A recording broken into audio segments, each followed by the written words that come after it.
Hi everyone, thanks for tuning into another episode of OPES. If you're new here, make sure to hit that like button, subscribe, and ring the bell so you don't miss out on any of our awesome content. And if you want to support the channel even more, be sure to check out our Patreon for extra episodes and exclusive content. Links in the description. Thanks for listening, and let's jump in, baby. There's a lady named Gretchen who came on my podcast, and it's called Ordinary People Extraordinary Stories. Well, hello everyone, I'm your heavenly lead singer, Robert Tristan Plant, and welcome to another whole lot of loving episode of Ordinary People Extraordinary Stories. Today's episode we are going to dip into the very houses of the holy and speak with Gretchen Menn, composer and lead guitarist for the band Zepparella. For those who remember our Clementine episode, the Terry Bozzio one, I got to see Clem and her band play live here in Portland. And to say they completely brought the house down would be an understatement. They completely blew it away. And it was at that same show I was able to ask Gretchen to be on my show. The story of music is a long and wonderful one, from playing the AC/DC to Zepparella, to composing some truly wonderful pieces. We get into all of this and more on today's episode. So, if you're tired of me rambling on, I want you to grab that cashmere sweater and get ready to talk about the good times and bad times. And let's find out truly when the levee breaks as we climb the stairway to heaven for another ordinary person with an extraordinary story.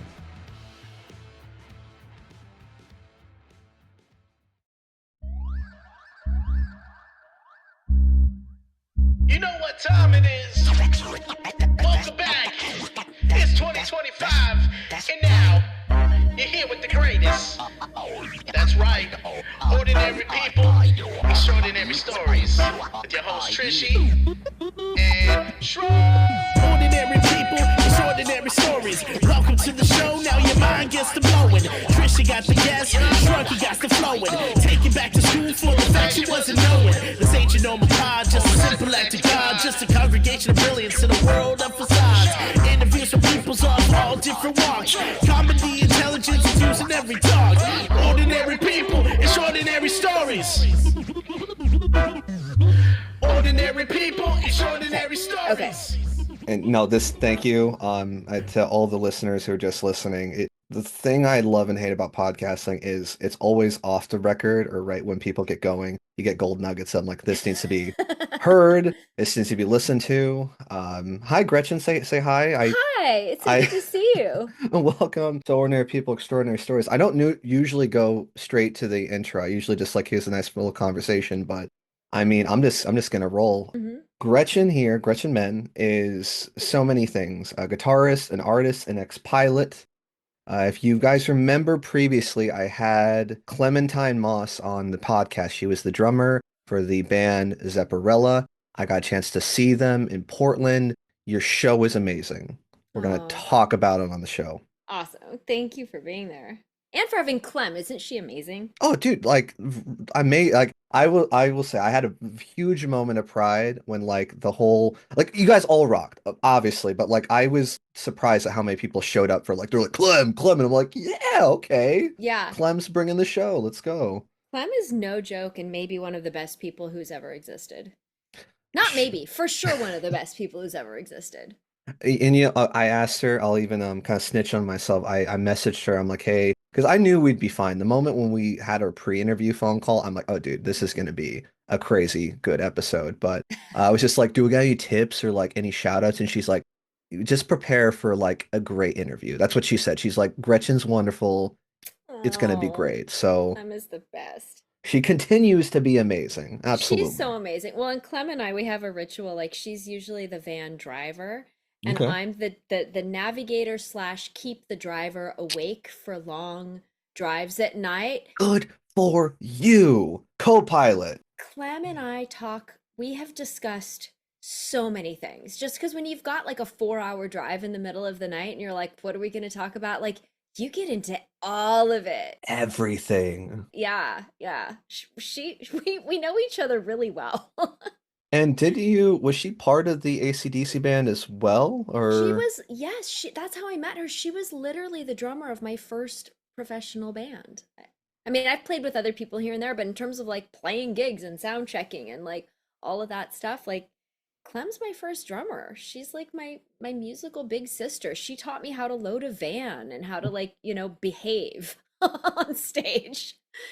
No, but that's things that I mean it takes an art and a skill and I mean to do it Mm-hmm. well and I mean Yeah. it's so many conversations to have and kind of like what we were leading to the audience before. I Mm-hmm. asked her a question about what her take was as she's not to be clear, she's a former pilot. She got her wings like in the zombie apocalypse. She's your gal, she's your woman. She'll get you where you need to go. But this is not a doctor approved or like, hey, we're not citing sources. I asked her what her opinion was with all the latest plane crashes in just happening in the news. It's scary. I mean maybe that happens a lot. I was looking at statistics, but it's just I seem like almost every other day is just like jet crashed into here. These people died. Miraculously, this plane got turned upside down and no one died. Do you have an idea about maybe why this is going on? And I know I'm kind of talking a lot.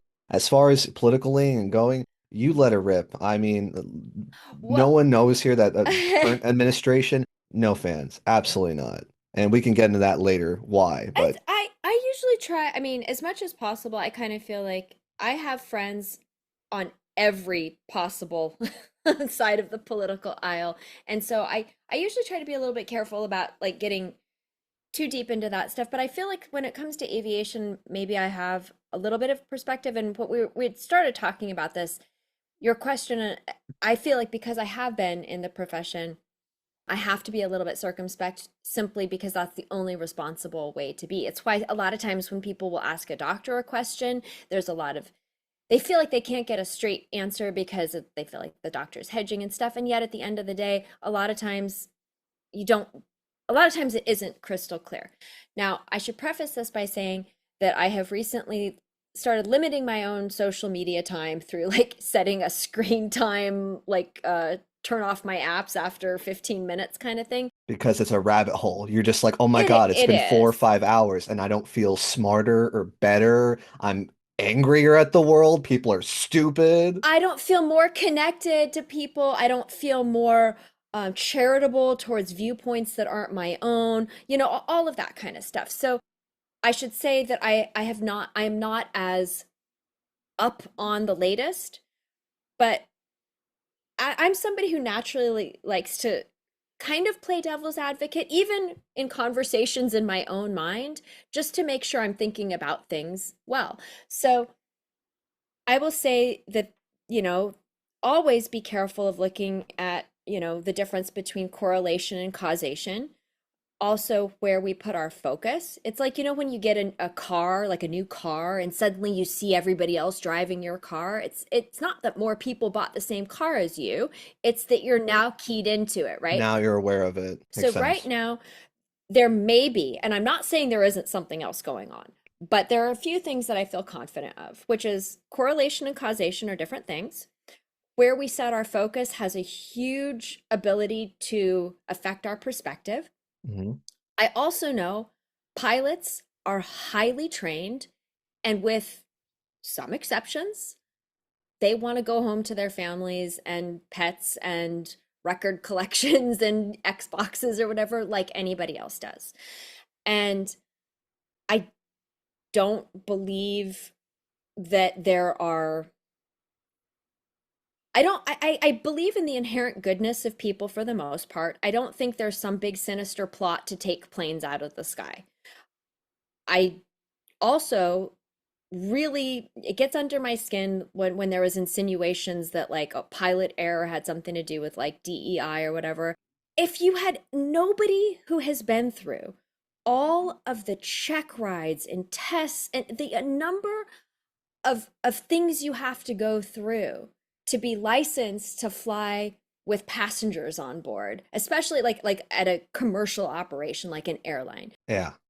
it's an absolutely ridiculous. It's like saying a surgeon, maybe not. I mean, maybe surgeons have more to do, but it's on par. It's like you don't. It's like Very fair. you have to go through enough stuff that if you are not competent to do your job, you will not have that job. There are some fields maybe you could make a case for that more. Aviation professional pilots, I'm sorry, that's just not one of them. So I think I don't have much more of a take on it than that. I would have to look into it. And where I would go would be to the NTSB, the National Transportation Safety Board. I hope it still exists, because those are the ones that actually report accidents and causes of accidents. And you can look, like if you look at the stock market for a week, it's a lot scarier than if you look at it for years. So looking at history of accidents, reasons for accidents, number of fatalities, civilian versus commercial operations, things like that. Don't just get your impression on TikTok, but if you really want to look, the place to go to is the NTSB. I actually just pulled it up though, and I mean, It's a lot more. oh my God, if anything, I'm just like, I know what I'm doing when I get off. I'm gonna just have a nice, strong glass and just hyper focus and just feel the terror of just all the Okay, statistics, and the it'll be tariffs. great. Well, okay, now there'll be one other thing I add, and then we Okay. can talk music or whatever else you want.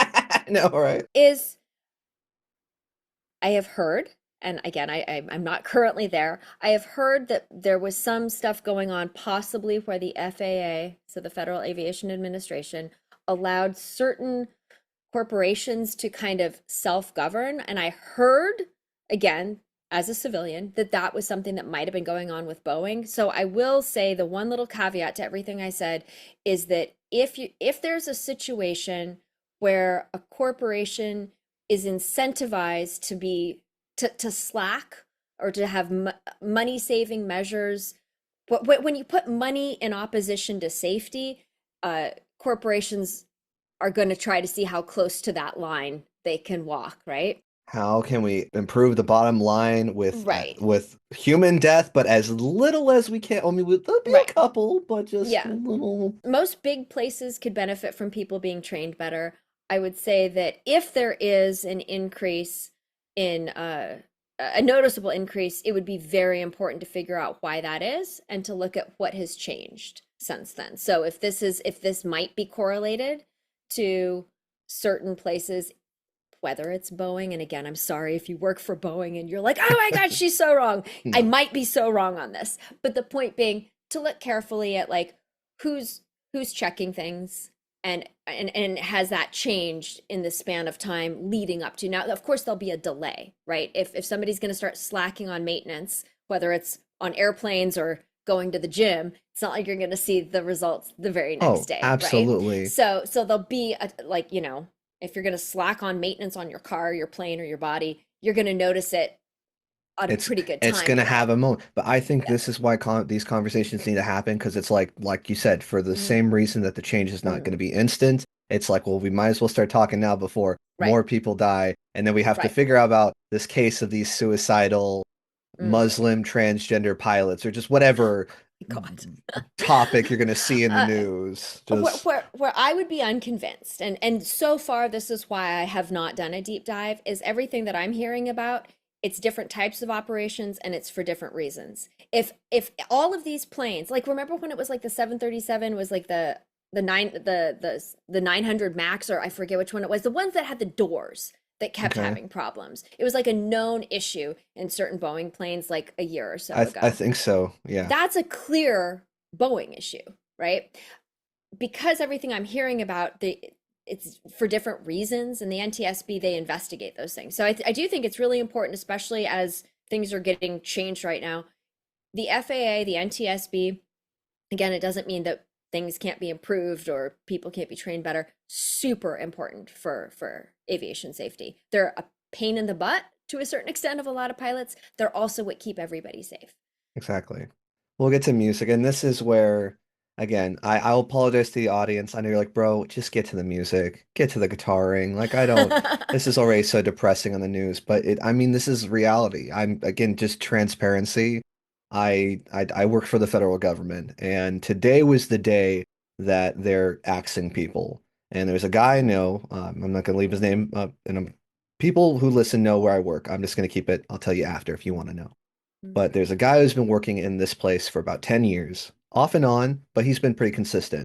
He just got a, I guess, kind of promotion. He looked for another position in the same field, paid better, and he started in June.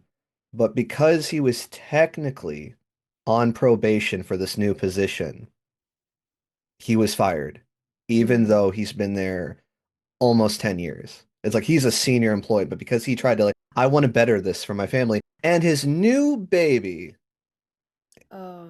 it again, it like we talking about cutting corners. What can we do to Mm. save some pennies? I'm not saying I think there is inflation in the government. I think we need to cut some of the fat off, but I also have no faith in the government that they're going to do a smart cut. They're going to be like, let's just cut all this and we'll hope that we got most of it. And they're like, oh, we nicked an artery. Oh, we nicked something Mm. vital.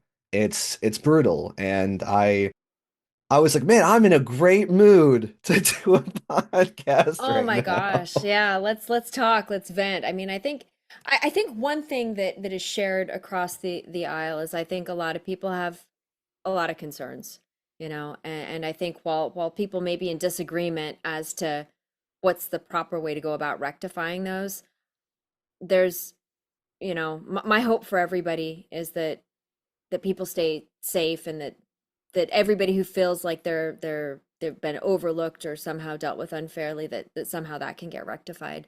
I do think overcorrection is always dangerous, and I see that happen in both ways. I as somebody like every now and then somebody will be like, "Are you like a feminist?" I'm like, "I'm a woman. Do you care about women's rights? I'm a woman. I play in a rock band. I Yeah, fly airplanes. Like, I don't know. Like, what do you think?"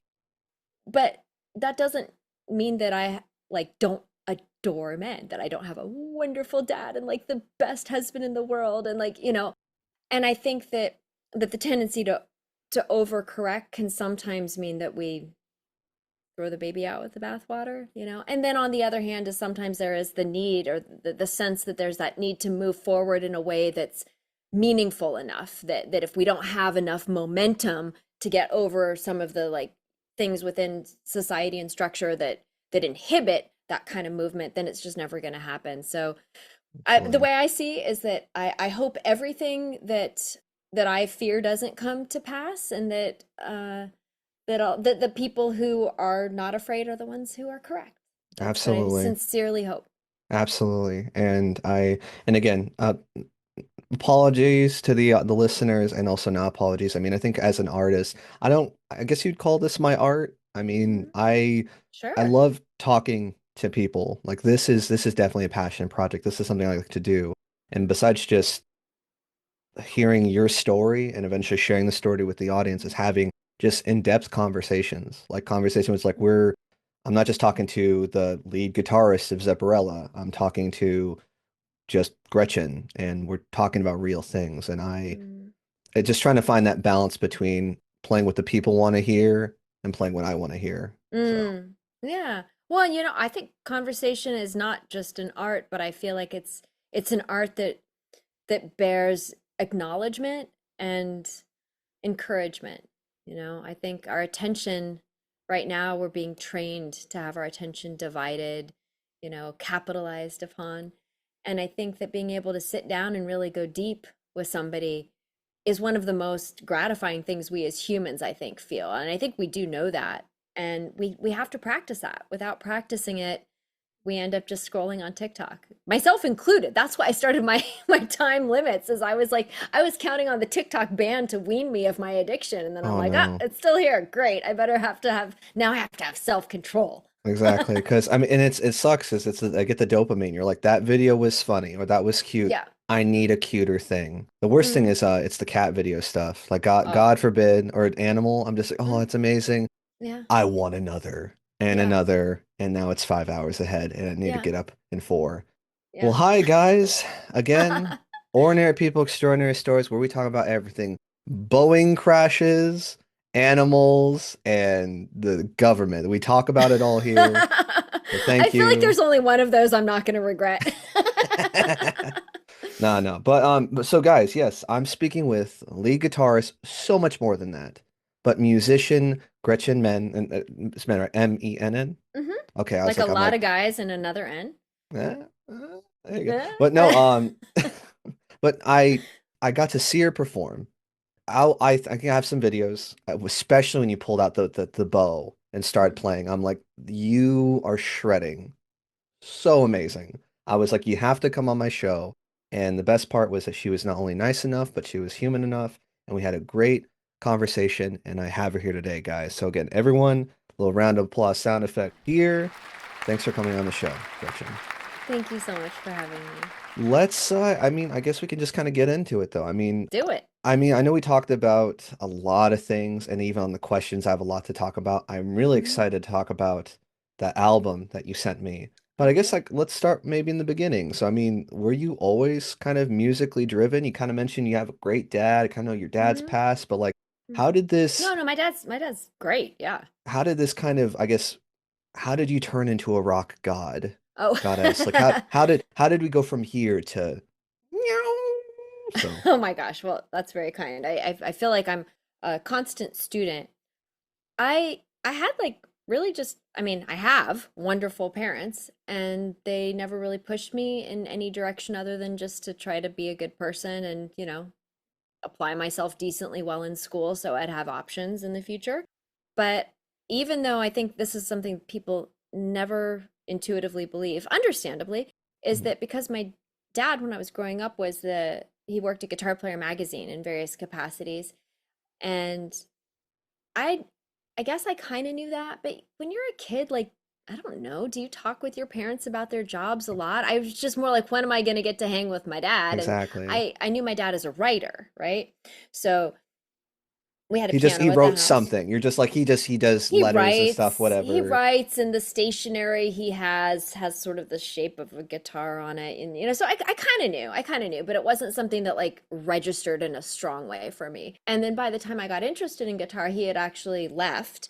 The magazine had gotten bought out. And so a lot of people who were kind of long termers there had been let go. So he was on to Mm, different things.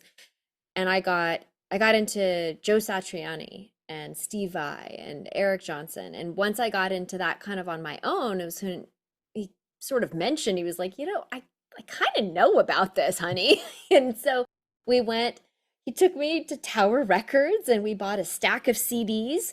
And it was everything from like Jeff Beck to Django Reinhardt to Steve Morse, just a bunch of different players who he thought was part of the essential, like, okay, if you're wanting to get into guitar, this is who you got to know.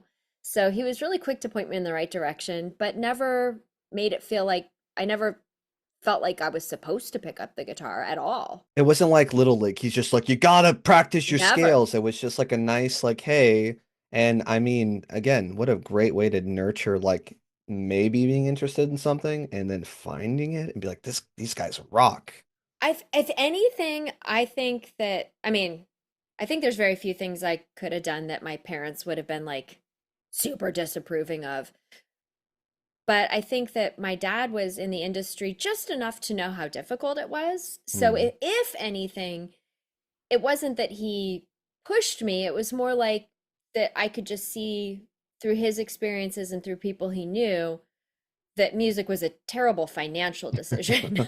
So it was never like, hey, pick up a guitar, or like, I never felt pushed in that direction, but I also never felt pulled away from it either. There's that kind of perfect spot. And about how old were you when you remember this Tower Record trip was Oh, early teens, early early teens? teens. Yeah. Okay. Yeah. So planted the scene and and I actually got a good amount. I'm from Sacramento, so we know Tower Mm, Records. Absolutely. There's yeah, a yeah. it's kind of unfortunate because when it went belly under, Mm. there was did you was it California you grew up in or where did you grow up? Yeah, yeah. I grew up in California, Not to get too Bay personal, Area. but Oh which yeah. Bay Area? Yeah, yeah. Palo Alto. There's this area in Sacramento. It's I think they were fixing it. I don't know, but there's it's like I think it's Watt and El Camino again Mm, to streets, but there was a Tower Books and a Tower mm, Records next to each other and mm. this like German style bistro called Sam's Hofbrau. It had a giant neon sign Everyone, Mm. my friends talked about it. They said that that was a strip club because it just looked like Reno, kind of gaudy, but it was just like, no, it's just beer and German meats. That's all. Oh, in Redwood City. Maybe like Is it actually, Harry's Hofbrau? no, no, Sam's. Sam's. Okay, there was one that reminds me of that, and it was on El Camino. Oh, okay. Maybe I might be talking about low-key the same thing. But no, I remember going there, same as Mm. before. I found music, I found books I like to read, and now it's a Goodwill. And I think the sign is still Mm. inside the Goodwill, but it's a Oh, RIP to a great, great, oh, great chain. oh. S Oh, teenager, shredding, learning guitar, and I mean, it's like I'm not much of a musician. I think I attempted to play the saxophone and I attempted to play the bass guitar, but what was it about specifically guitar, at least like those guitarists that you kind of were drawn to? It's just like how they played, the I melodies, don't know. I speed. Something just hit me and I loved it. It was exciting. It was I don't know. I mean, I could try to come up with reasons, but it's like, when it's like describing why you like something. It's like, well, I can give you a bunch of reasons, but I don't know if that's why I don't know. It spoke to me. I actually think I like that reason better. I'm trying to tell you, like, describe why you like why a rainbow looks pretty. It's like, I don't know, it's aesthetically pleasing. It's just like something, if anything, that's even makes it better. That something Mm, in your soul and your heart was just like, this just feels right. This is just yeah, cool. And I that mean, thing. there was a kind of a bit of a natural progression because you started listening to music, Mm, probably started taking guitar lessons, and then, if I'm not mistaken, I think it was either probably right before you graduated or right after you started in that AC/DC tribute yeah, band, right? yeah, hmm, Tell us about yeah. that. I mean, what was that like? That's Oh my God, so much fun. So much fun. And also, I feel like I was so green and inexperienced and like, I never told anybody how old I was because I didn't want them to I wanted to be taken seriously and I was afraid that, if they found out then I wouldn't be taken seriously. So it was such great fun. I it was have to say I remember a lot of sore necks, trying to angus around like like, that is no joke. could you do the duck walk or did you get that? I did, but I had to Okay, plan it carefully because I didn't have as much space as he did. And I that's also funny. didn't get a wireless until I'd been in the band for like a good 6 months or something. So I was dealing Man, with wires and, possible collisions with bandmates and stuff. So had to plan the duck walking like carefully. guys, okay, like seriously, like we're gonna get Dirty Deeds, like that's mine. That's my ducks. Well, Yeah. okay. Yeah. Yeah. So, I mean, okay, what was the band called first off? ACDC. That might be the title of this episode. I don't know. That's Oh, amazing. That's awesome. AC/DC. well, in all fairness, though, the reason it shouldn't be is because I was only in the band for a little over a year. They existed before and after me, so everybody who's been in that band deserves credit beyond the little stint I had in there. Hey, don't sell yourself short because I think it was at this little stint where you happened to meet our mutual Clem, right? Yeah, that was how Clementine and I met, and the reason actually Zepparella even started is ACD. She was offered a tour opening for Reverend Horton Heat, and everybody was in the band, for different reasons. Obviously, five different people, five different personalities. So, in order for five people to go on a tour, five people have to vote yes. So, Clem and I we didn't get to do the tour. We were really sad about it. And Clem had suggested, or she sort of mentioned in passing, like, I've wanted to do like maybe like some Zeppelin stuff. And I thought, well, my gosh, would you maybe let me audition for that if you do? And she's like, oh, you can be in the band if you want, which I was like blown away Yeah, by. you just got first picks. Like, what? Okay. I was like, oh my God, I'm so not ready for that. But then she, the thing with Clementine, it's like you say you want to do something. She asks if you want to do something, like you be ready to go Mm, because my memory is that within a week, maybe 2 weeks maximum, after we had like this kind of conversation in passing of, oh, wouldn't that be cool? She sent me a set list of 15 songs and told me we had our first gig booked for 8 weeks. And on this first set list, mind you, I have been playing in rock bands for like not even a year at this point. yeah. The first set list included the Lemon Song, Heartbreaker, Since I've Been Loving You, which from if when you're sitting down, you've never played Zeppelin, all you've played is like, Bach and AC/DC and a few other things here and there. Smoke on the Water, just like exactly, just very simple stuff to. I mean, that's okay. It was She's a just lot to like expert learn. mode. Go, jump in the deep Exactly. end. Let's Yeah, go. exactly. And a lot of these songs, even if now I think back, like, they don't feel difficult, it's like, well, I've grown up in this band. But I remember just like locking myself in a room and just being on the strictest of practice schedules in order to be able to get it together. And a lot of it was not even from a standpoint of, you know, again, I was early in my journey, so I certainly found some technical challenges, but memorization.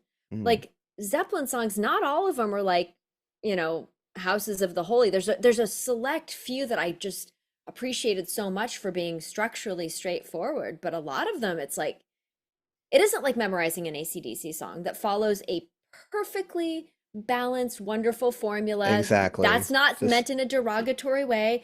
It's just you don't have to think about like remembering the structure of an AC/DC song. It's just that they fall out and they're just perfect the way they are, no, absolutely. There's It's no like, left okay, turns. it's like we're fine, and then a flute solo, and then crazy solo on top of that, and now we have a whole different chorus. Like, yeah, no, I, okay, and I still more and more questions. I mean, again, like they really kind of big opportunity. You said you were focusing on studying a lot. I mean, was it like a kind of a smooth transition, or were there like nights when you were like, I'm not hitting my notes, I'm not making this, or were there any rough shows in the beginning? Oh God, all the nights, all of them. I mean, I'm still in my first year of playing guitar professionally. Like everything was everything was difficult. Everything was a struggle. Easy stuff was still not easy. And I'm sure even if I thought that I had something, at the time I was just blissfully unaware of all the stuff that I wasn't hitting. But fortunately, for whatever reason, I had great bandmates and audiences were generous enough that I got to continue doing it to the point that I became slowly less and less of an embarrassment for everybody. And guys, she's really selling herself short because I've seen her play, and Well, she's doing fine now. I've She's had a little killing bit it. more time to get it together. I'm talking, although sometimes I have an identity crisis, but I'm talking about like, kind of most people have the benefit, and this is where it's like, you know, you pick up a stick, you get both ends. It's like on one hand, I'm playing in an all-female AC/DC tribute band. We're getting tons of gigs, we're getting booked all the time, like we have packed shows all the time. But also, I'm having to learn all the lessons most people get to learn in anonymity. I'm having to learn them Mm, in front of, sizable audiences. So I'm making terrible rookie mistakes in front of a lot of people. first So it's like impressions, I'm exactly. lucky, Just but then I'm also like really accountable. On the other hand, there's nothing like the prospect of imminent public humiliation for you to really get motivated to get your crap together. but that's the thing. It really sounds like, again, you went from like dad's like, hey, I want to nurture this musical interest to I'm playing like just a little, having a little fun, just playing some gigs too. I mean, really, it's like you weren't forced in the beginning, and now you're kind of just not necessarily still forced, but now it's like, okay, you had a nice easy transition. Now it's like if you really want this, lock in, which obviously you did. Granted, they fumbled. That happened though, but I mean, I don't know. I still give you credit because I mean, I again, not to from an artist perspective, but it is. I know it's not easy to fail. Like it is really hard to fail and pick yourself up and do it again, and every night in front of people, and that. How can I say this in a PC non-sexist way? That takes balls, is what I'm saying. That takes ovaries, which good for you. Well, I mean, thank you. I mean, at the end of the day, it's like, I don't know, not to get all philosophical, like Ah, we'd to like that. me, Go get philosophical. failure isn't about screwing up. Failure is about giving up, at least to me. Like nothing worth doing is easy to do. And part of the most wonderful thing about playing music and playing music in front of people is on one hand, audiences almost invariably, I'm sure you get a couple of jerks here and there, but they're there because they believe they will have a good time. So they're more inclined to be generous with you. Now you can have your own little internal thing of like, I've let down everybody who's ever believed in me and all of that stuff. But I think if I can keep that part of me in check and bring it out selectively in times where I'm practicing, where my motivation is I'm sitting down and I'm trying to better myself as a musician, then that can be something that can actually help me improve. But but in general, the times that I've fumbled or, had terrible things happen on stage, the audiences were the nicest ones about it. I'm the meanest one to myself about it. The audience are so sweet. I actually, one of the most beautiful moments I saw, it was Jeff Beck at the Hollywood Bowl. It was like one of the last songs, maybe the last song. I want to say it was Where Were You? But something started happening with his amp. It's this the song's like this really quiet. He's like pretty much solo guitar with maybe some like little bit of keys. And his amp started like crackling or making some nasty noise that was really inappropriate, especially for the quiet intimacy of the song. And it happened a couple of times. And at one point, he just like takes a knee and puts his like head in his fist, kind of like Rodin, the thinker style, right? And the whole audience, you just felt this swell of people being like, "It's okay, Dude, you're Jeff. killing it. You're, You're killing it, Jeff. and you just realize, like, gosh, he's having a moment where he's so frustrated because he's wanting to give the best to the audience, and the audience is letting him know, we're here with you. We see what's going on. Now, I'm not likening my stupid, like, AC/DC screw ups to Jeff Beck at the Hollywood Bowl, but the point is, there's this really sweet balance and interaction that comes from an audience. They're prepared to see you succeed and you wanting to rise to the occasion in the moment and also in preparation for those moments. Absolutely. I used to do stand-up comedy, and I'm trying to think like because there's a little bit of that as well, but Mm-hmm. you do have also the heckler element where people are like they kind of want to see you fail, and it's Mm-hmm. almost funny. It's the comedians that are like not necessarily they want you to fail, but it's like you're taking stage time. You're just Mm, you're mm, you're like why are you here? Like you're either getting mm, you're getting your shit together, you're locking in, mm, or you're pissing off though. But I mm, I I love that because like mm, especially because I was there. I was there mm. and he's like, dude, I played this song a gajillion times. I'm trying to bring it right now. This is very intimate. And it's just like crackle, just like this Yeah, yeah, obnoxious. yeah, And we're just like, we're here for you, Jeff. We're all yeah. just, and don't talk crap about your ACD sheet, man. That was not silly. That was like you were rocking and people were there. It was $6 beer night, and your one rendition of For Those About to Rock was like you brought people home. Sorry, we were Bon Scott only. Oh, hey, still great choices.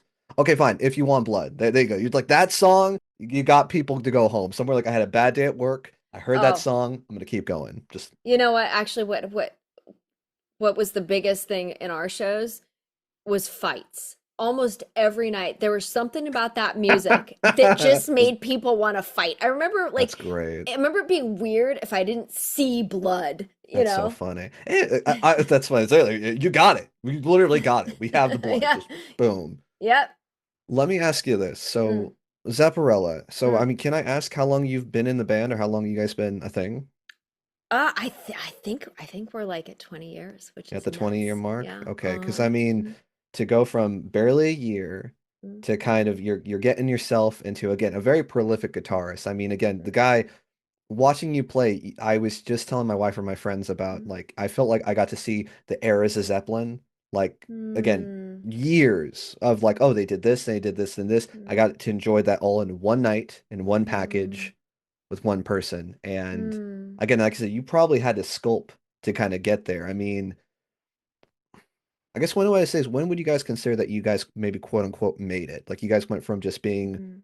and I don't mean to mean this in a No, no, negative no, way, no. to as just a tribute band to be like you're like I'm maybe not I'm financially getting there, but just like you're like Mm, I this see this as a way to not only make some money, but like I'm mm. touring and this is becoming like a real career almost. When would you say like that kind of Mm, happened?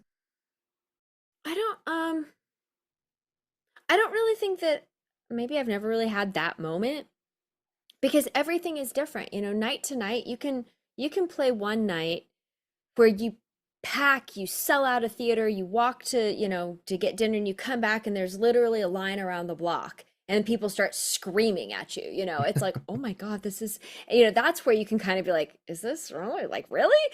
And then the next night you can play in a dive bar where the sound guy's being a total butthead to you, and like, 8 drunk people show up and then give you backhanded compliments after the show. It's like, you know what I mean? So it's like, you get You guys play pretty good for chicks. well, it's like that's just how. So it's like there's no laurels to rest on. You see it, even if you have a series of good nights, you have enough humbling moments where you never think like, okay, we've arrived. It's always like, oh, that night was good. That audience was good. We played well tonight. And I think what ends up happening is you have more and more nights like that, but it never feels, it's always that ever receding horizon. Not to say that you're not grateful for it and happy about it. It's more that you realize, like, as part of growing as a musician is first your perception grows, and that's what enables your abilities to grow. You won't develop a better sense of time unless you hear that your time needs to develop. You won't develop sweeter vibrato unless you can tell, I would like that. There's a little something lacking here. And so you're always, as you grow, you're always aware of where that new goalpost is. And I mean, I think that's kind of where I guess your talent and maybe your joy from playing kind of goes, is because it's not becoming just the day job. It's not just a thing that's making you money that you're not resenting. It's like, this is still fun. This is still great. And audience can feel the energy. Like, I'm not trying to say that. I mean, I've also technically never seen Metallica, but I feel like maybe seeing them when they were like just getting into it and like, well, like, man, there's something here, to like now they're selling out, playing, the radio hits. I mean, they still go, they still rock, but it feels less commercial. Again, you can feel the passion. You can feel people around Jeff Beck being like, dude, like, thank you for putting your legitimate whole personage in this. Like, thank you for being here, instead of just being like, I'm here to collect a check. I'm gonna drink afterwards and try to forget this nights because I have to do it again for the next 3 more nights in places I don't care about. Honestly, it's like that kind of attitude. I always wonder, not to say that, I mean, sometimes it's like, sometimes you'll have a rough run of shows, where you have something where it's just like freezing dressing room, people barging into your dressing room, a sound guy who has a bad attitude and is slow, where you just have like a lot of, every gig, there's certain boxes that you can check or not check. And sometimes, you'll have a whole series of gigs that have just been rougher for whatever reason. But, when people really, really get jaded or salty, it's like you just think, man, what a shame. You could have done so many other things that would have paid better and been easier to do. The only reason to do music is because you love doing it. And if you can make, a stable enough living that you don't become a source of stress to your parents, like, great, right? But it's like, if you don't like doing it, you should not be doing it. Interesting. No, I totally agree though. And you kind of segued a little bit into my next question. So Okay. maybe it's a 2-parter, but like, I kind of want to hear, can you maybe tell me maybe a bad night that really stuck out? Where you're like, this was rough. Like, this was like, Oh boy, so many. and then the other part would be, what's a notable crazy story you had? Like, oh, I remember this tour night. It was nuts. And Well, I never want to throw anybody under the bus. And in terms of bad nights, it's like, my God, we could do a series of stories of horrors we've faced on the road. Let me try to think of one that actually will. Okay, you know what? Holly recently wrote about this in her blog, but I'll tell you.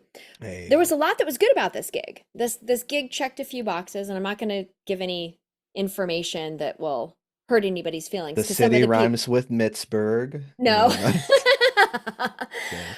We played at a place where the loading of gear. Now, this is one of the boxes you check or not check, is how's the load in, because we don't have roadies. Sometimes, sometimes people at the venue will help us. The load, instead of directly onto stage or up a ramp, was up icy stairs. Oh. Coated with shiny ice. I'm like, really? Like That's a death sentence for this is expensive heavy equipment. such a bad idea. And also like you guys really not afraid of lawsuits? Like, I don't mean for me, but I Exactly. was like somebody's like this isn't an if but a when. So that was item 1. Item 2 was the stage was horribly insufficient. It was Mm. so tiny. I it was truly like I think I barely had any room between my amp and my pedal board, and like the singer and I were practically shoulder to shoulder. It was not good. The singer, her name is Anna Christina, and she's a wonderful singer and a lovely person. She is. So, And she can kill it on the harmonica. oh But gosh, yes. And we got to our dressing room after loading up icy stairs, dealing with this tiny, utterly insufficient stage. I mean, the kind of thing where it's like, dude, don't book a band if you can't fit us on your stage. Again, there were some really wonderful people. There were some lovely people involved in this game. we can do a decent three-piece, but not. Yeah, exactly.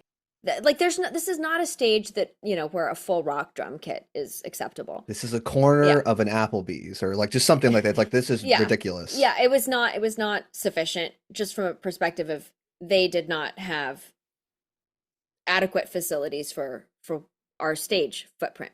So we dealt with that. I want to ask, so that same thing. So who's in charge of booking that, or like is that just a manager and that's just an oversight thing where they said they were cool and they had a spot, or I don't know. Clementine's in charge of the band, and so a lot of times, like the only band business I know is like if I ask questions. So I'm sure I did because I'm pretty chill when it comes to just like, hey, this is the universe, stuff happens, whatever. But I get really grouchy about stuff that was foreseeable and preventable.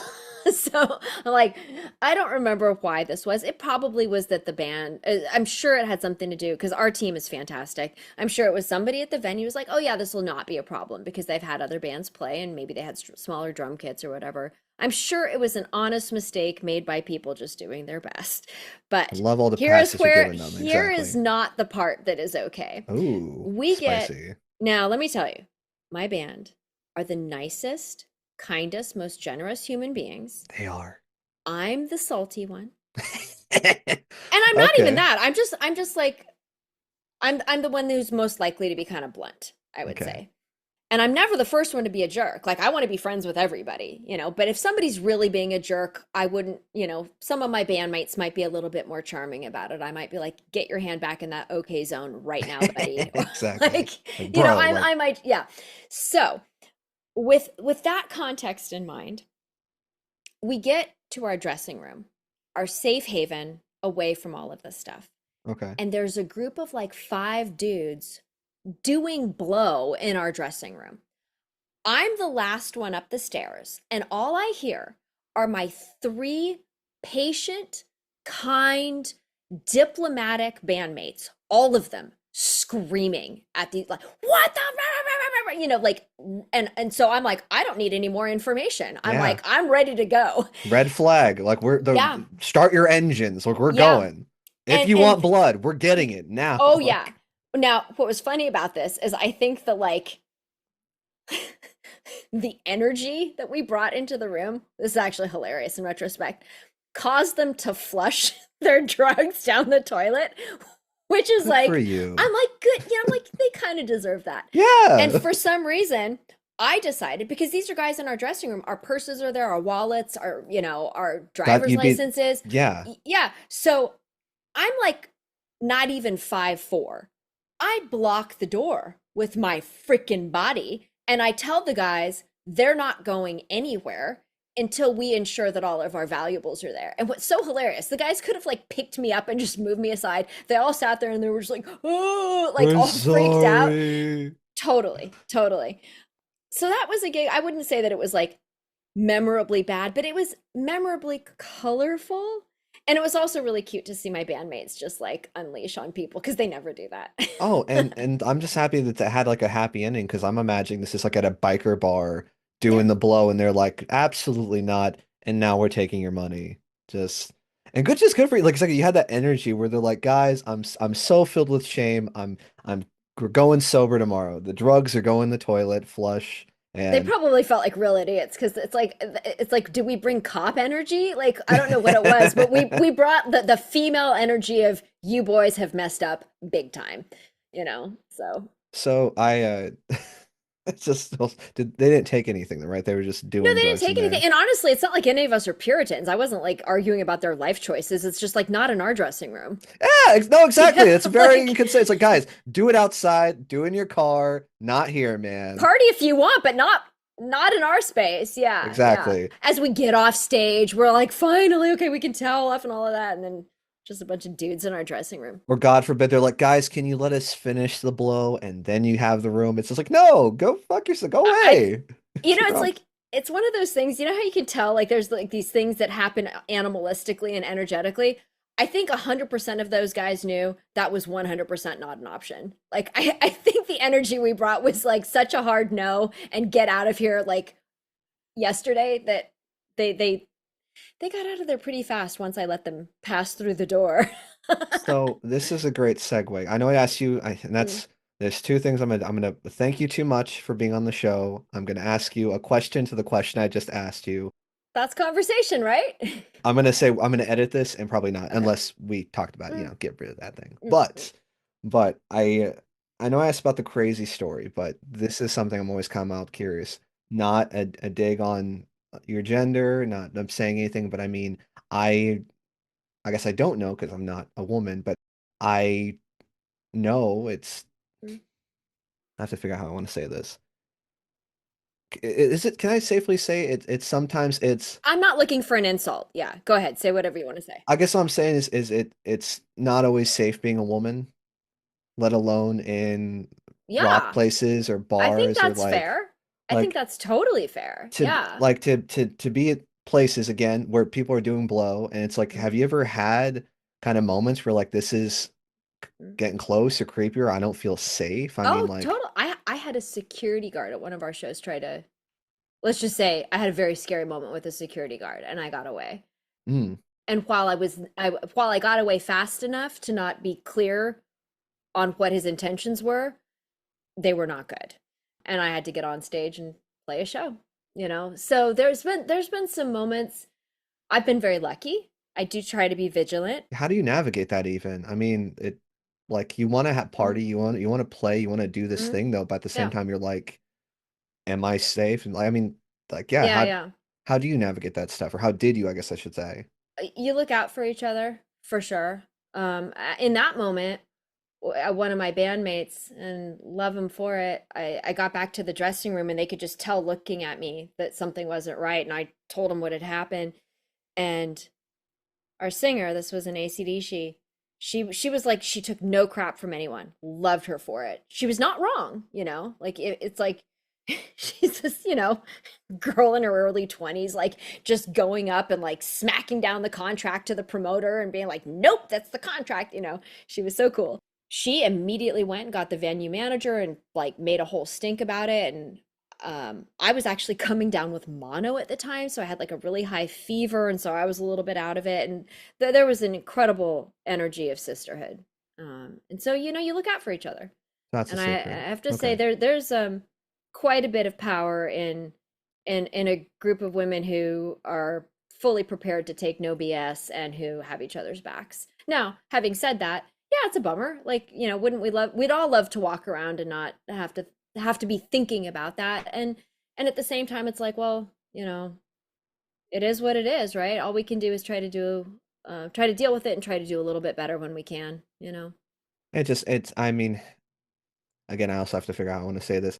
You guys are attractive. I'm married. I'm not doing nothing but you guys are hot and you rock, and those are interesting categories. I mean, Mhm. it's part of the way I asked those. I mean, you ever had like Mhm. stories of like weird fans? People got maybe a little handsy or be like, bro, what the hell? Like, get Oh, away from me. oh, yeah. In fact, I think I hurt somebody's feelings the other day. And in hindsight, these are the kinds of things that you realize maybe you have to navigate a little bit. And I think most people, really, the vast majority of people, are not creeps. It doesn't mean that they might not do something that you find creepy. And so sometimes it's about making a quick assessment of how to maintain the boundaries that are comfortable for you without hurting or humiliating somebody who really didn't mean to be weird. Where I draw the line is if people put hands on me in a way that I'm not okay with. Some people will come up and they'll say something, they'll be like, they'll say something that's a compliment, but it's clear they're trying not to be creepy, but they're commenting on something that They're they're, like, hey, baby, I let the shape of yo give or something. oh my gosh. Usually I can, if you meet stuff with humor, a lot of times you can sort of vibe out whether somebody's like, happy to laugh something off or whatever. A lot of times I try to take pictures with people from the stage, like when I'm packing up my gear. Smart.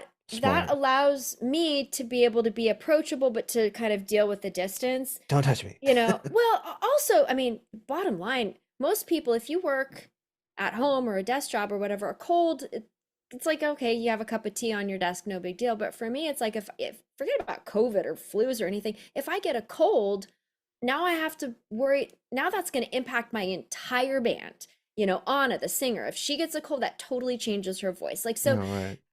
if you're in a band, you have to be a little bit germophobic, especially if you're touring a lot and you're not sleeping enough, all that. So trying to do meet and greets kind of from the stage enables me to keep a type of distance that I can determine is comfortable and correct. A lot of times people have had a number of drinks and they get all excited and blah, blah, blah. And I had a Right. fan somehow end up on stage, which we're like, no, no, no. And normally the venue is very fast about getting them off stage, even if it's after the show. Mm-hmm. And he wanted a picture, so I kind of leaned. And what I usually do is like, I try to lean in, but not like cuddle up. Yeah. You're just like, yeah.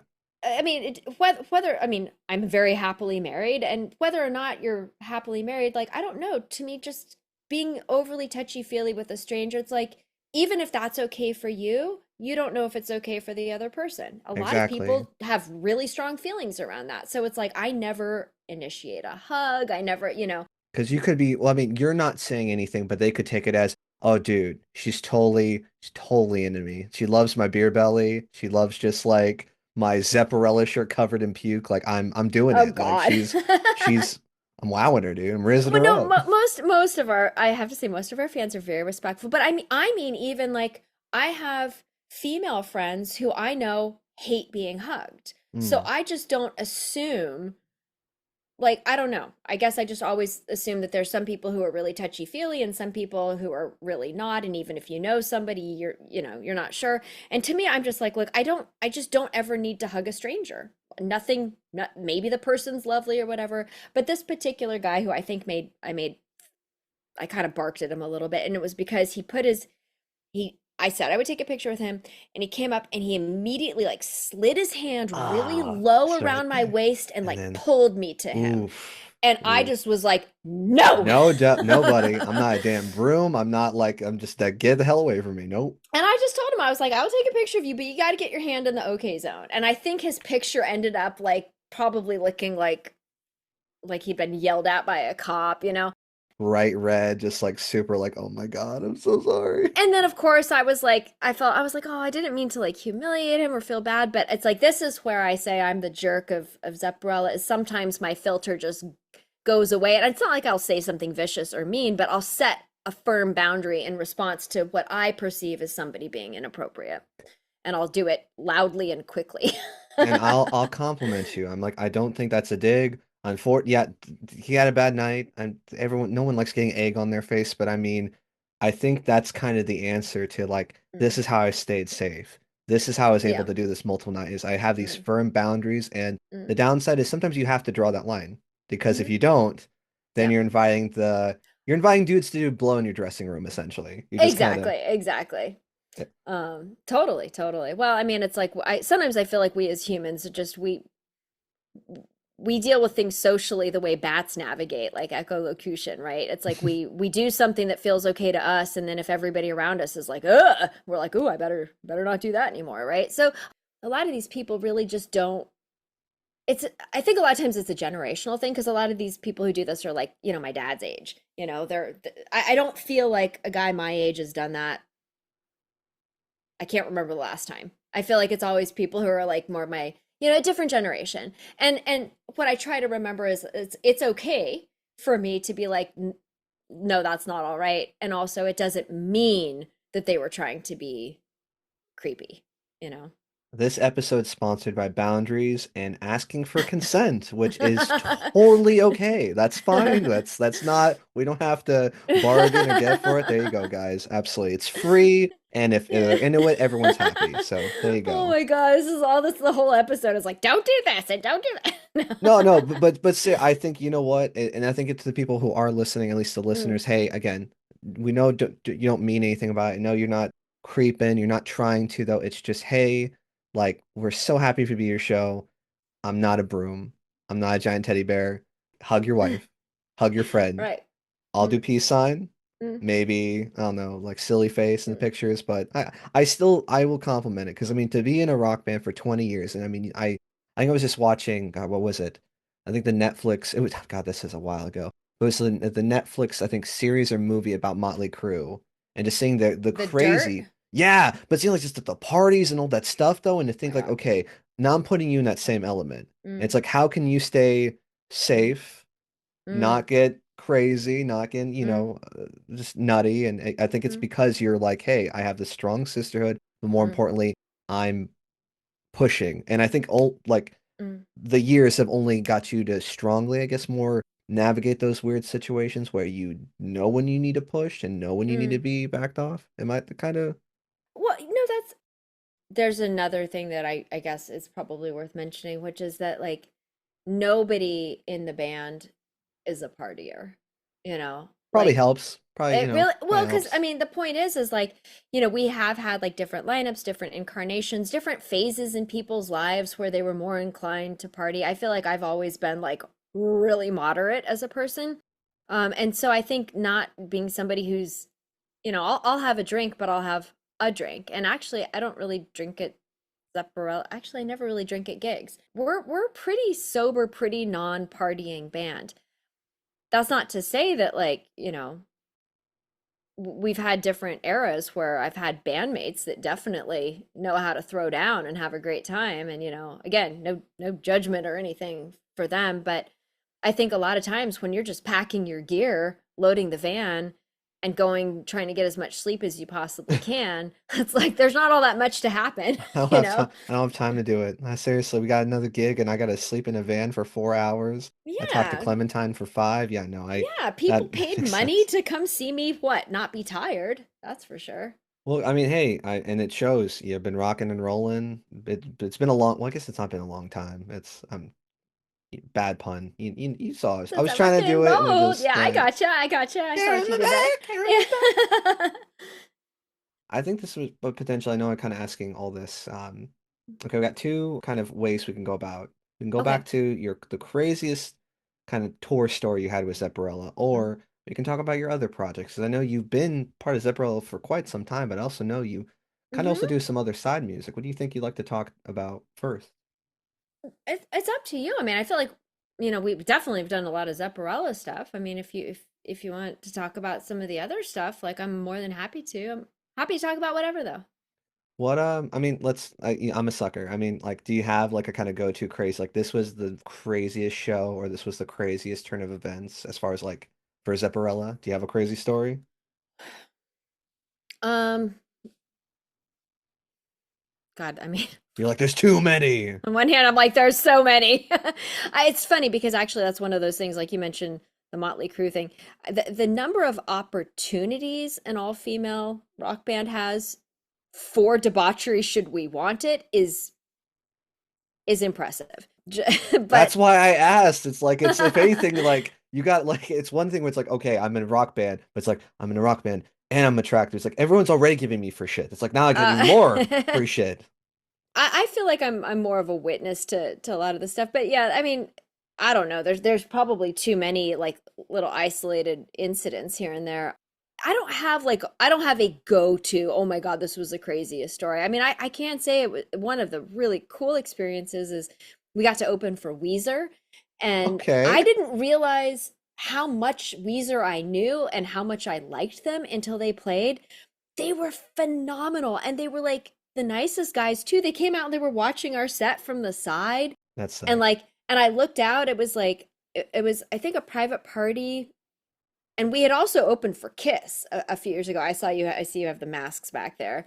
My husband is a huge Kiss fan. When he found out that we had opened for them, He's like, oh my God. it was he's like the most supportive, and like there's never any weird stuff, but that was the one time that he almost was like a little like so jealous he almost couldn't deal. He's like, bro, you talk to um, Gene? I yeah. see how he rizzes up women. Like, did you It- just, you know?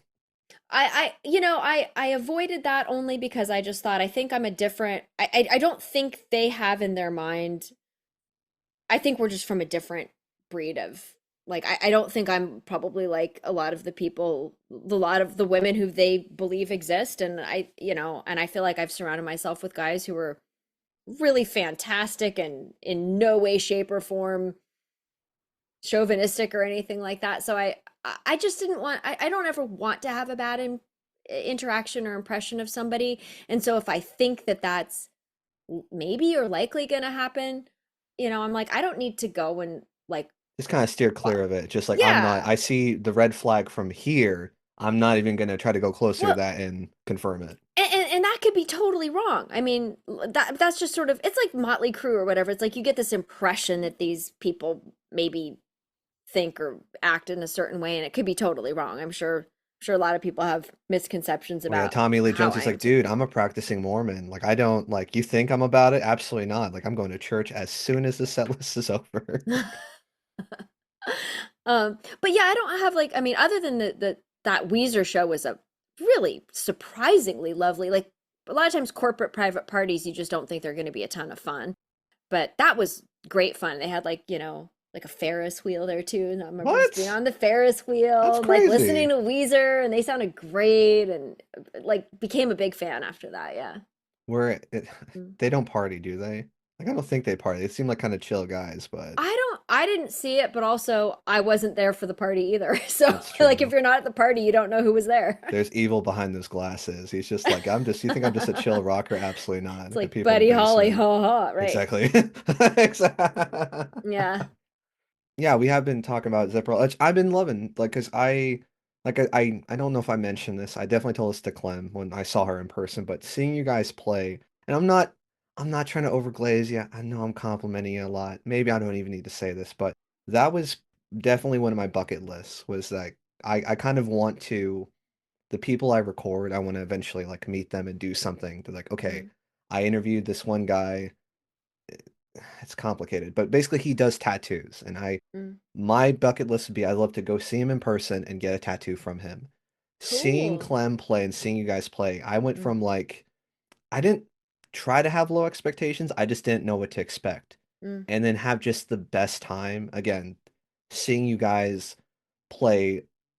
I guess there were some Zeppelin songs I didn't even know, but like watching her do Moby Dick, and mm. then I told my mom about the when you brought out the bow and you were playing. She's like, "That's so," like she was so ecstatic about it though, and Oh, it was great. Like it was probably one of my better nights I've had that last year, and definitely with the oh, bucket stuff. So I mean, thank you. I mean, thank oh you for coming to the show, gosh. but also thank you for just like bringing it and having fun and just yeah, thank you. Oh, well, thank you for being there. It's like it's the way I see it is it's something that, even if the band is the focal point, it's something that's created with everybody in the room.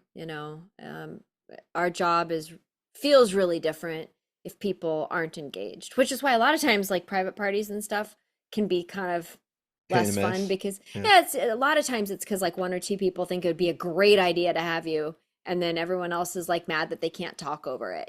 So it's like Actually, I want to talk about spreadsheets. I don't want to hear about Moby Dick. I don't like it. Yeah. yeah, who is this? Why? Yeah. Oh my gosh. Well, we talked about artistry. We Mm, talked about Zepparella. mm. But I know there's something about playing other people's music, but I do know that you also make your own music. I mean, Mm. when did you start? Were you always writing like songs in the background or making music, or when did that your kind of your own Yeah. artistry come out? Very early on, I think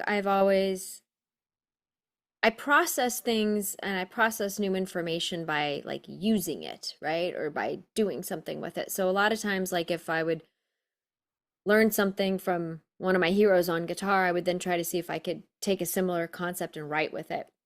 So even though I wasn't necessarily writing like fully fleshed out pieces of music right away, I was often kind of tinkering with somebody's idea and, seeing if what happens if I do it here? What happens if I change these notes around? Happens if I put it, in minor instead of major? Things like that. So I've always written as a way of processing new information. And then I got more serious about it when I started playing with another guitar player named Mikhail Trammell and a drummer named Sam Adato, both Mm. fantastic musicians. We had intended to start like a regular band with two guitars, and then couldn't find a singer that was right. And then the bass player who we had lined up ended up being like, call me when you have a singer. And so we just started jamming together. And the drummer was like, we sound pretty good, just the three of us. So we started this like instrumental trio with two guitars and drums. And Mikhail, the guitar player, wrote most of the stuff. And initially it was to be his band, and I was just there to kind of learn and grow. But once we started realizing that the band was going to be instrumental, he really started encouraging me to write. And I started bringing stuff in, and he was so incredibly sweet. He's from France, and I remember I would bring something in that I was kind of like shy about or whatever, and he'd be like, it is amazing. This is so magnifique. good. I mean, he was so supportive and like so kind about it. So I had this incredibly lovely environment where I could bring in like ideas or songs all fleshed out and have a drummer and another guitar player just ready to go. And Mikhail's a fantastic guitar player. He could play all sorts of stuff. So I could write difficult things and know he would be able to do it really well and write stuff for the two of us. So that happened. I think we started playing together in like 2007. So just very shortly after Zepparella. And then that lasted a few years, and then people went in different directions. But some of what I put on my very first album, Hail Souls, were things that I had actually written intending it to be for Sticks and Stones, which was that was the band. Yeah. I'm now on your Bandcamp, and I'm taking a look at it too. Oh, okay. If you would be like, okay, and for the guys who don't know, so during the phone call, she actually sent me one of the albums she did called Abandon All Hope, and I mean, I can describe what it is, but I mean, you would do it much better. Would you mind telling the audience what the album is about, or kind of like how you Yeah. kind of came into making it?